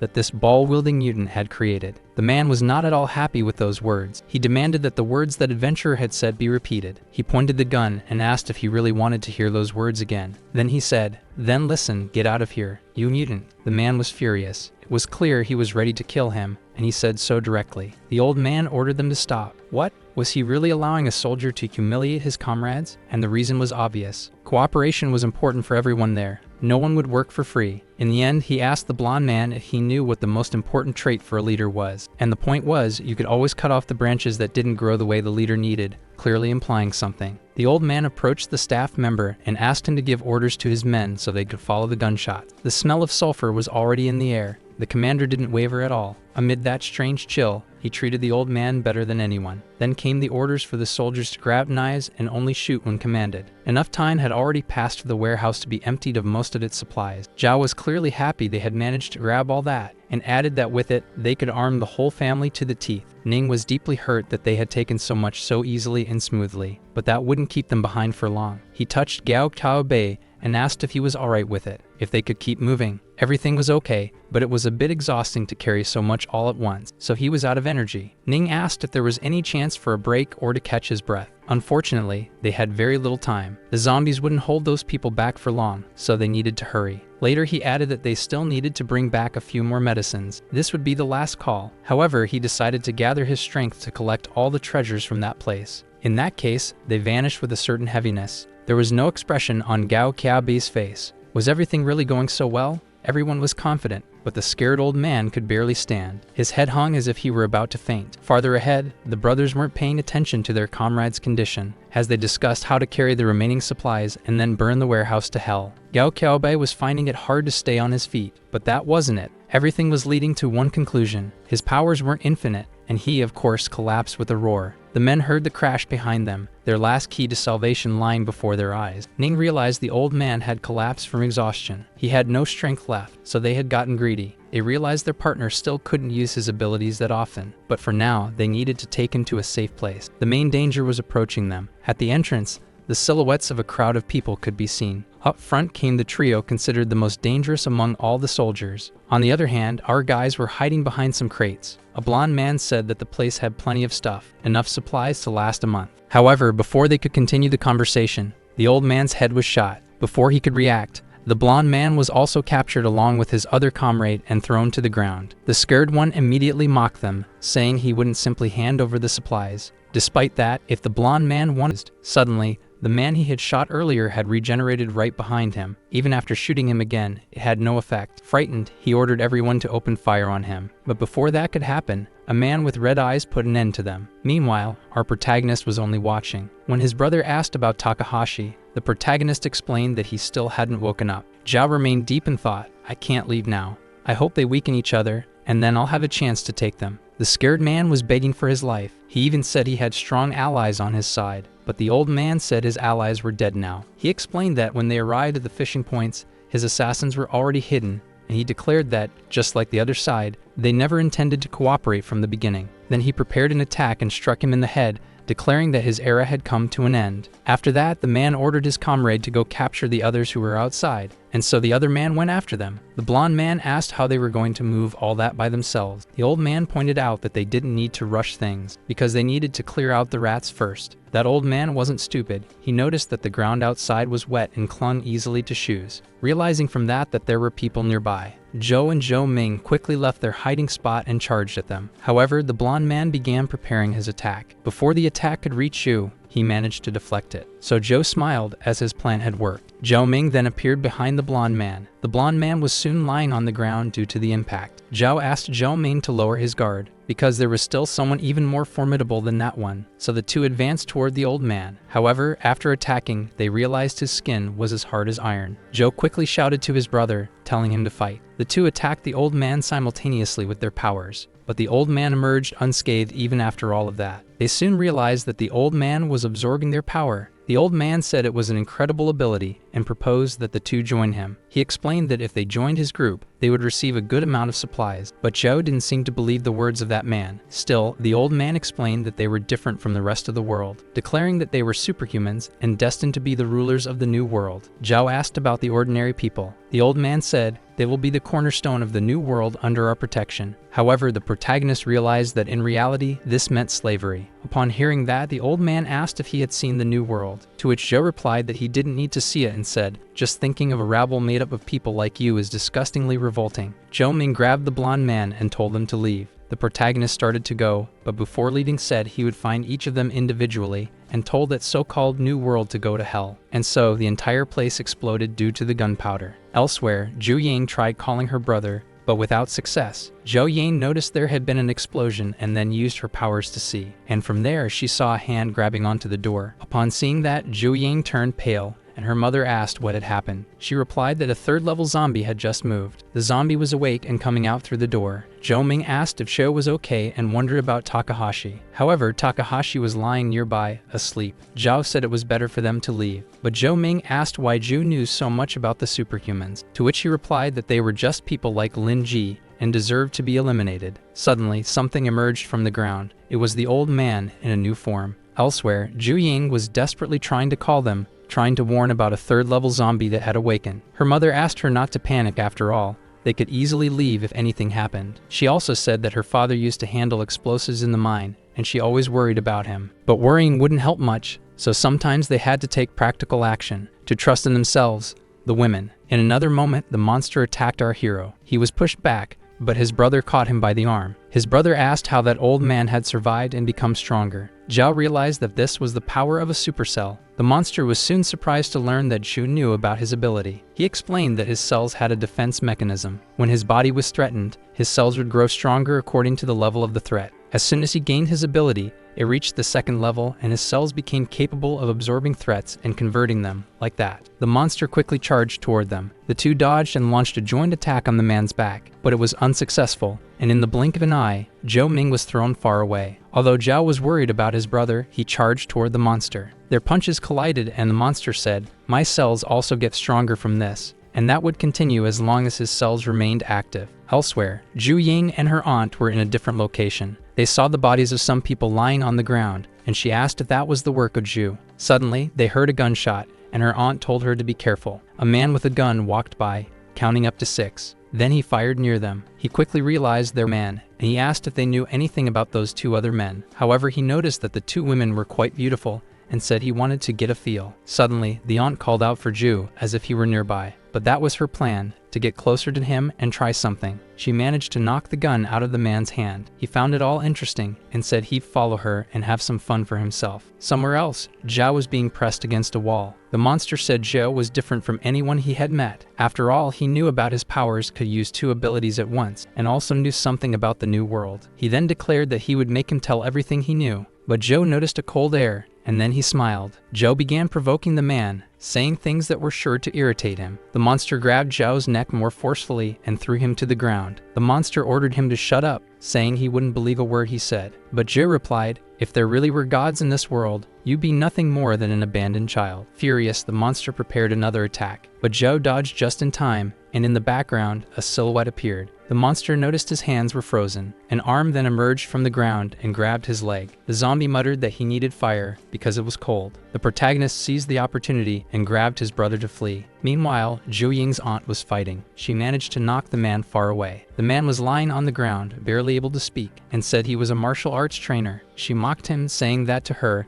he seemed more like a sparring partner. Irritated, the man said he would kill her. The woman quickly asked Zhou Ying to grab the iron bar. Before the man could shoot her, she managed to land a solid hit on him. After that, the woman told the girl to stay on that side. Suddenly, she tried to attack her. However, her aunt managed to regain control. She commanded the man to get out of her body. The monster didn't understand why she was still conscious. She then said, "The taste of your soul is as filthy as the undead." Suddenly, the man began to be burned by some kind of blue flame. Elsewhere, Zhou was face to face with the monster once more. The monster said he wouldn't escape so easily. He declared that all of them would die right there. Suddenly, a hand pierced through his body and destroyed him with ice. The zombie kept repeating that it was cold. Without wasting time, Joe rushed at him. He tried to strike, but without success. His blade had been frozen. His hand was also frozen. Joe could barely lift the knife. The zombie froze his scar and lunged at Joe. But suddenly, the monster was struck by something. It was the mother who had arrived with his sister. Finally, the three of them were together. His mother asked about Zhao's arm. He told her not to worry and explained that his older brother was even more injured. She asked if it was because of the monster, and he said yes. She then went toward the monster, prepared an attack,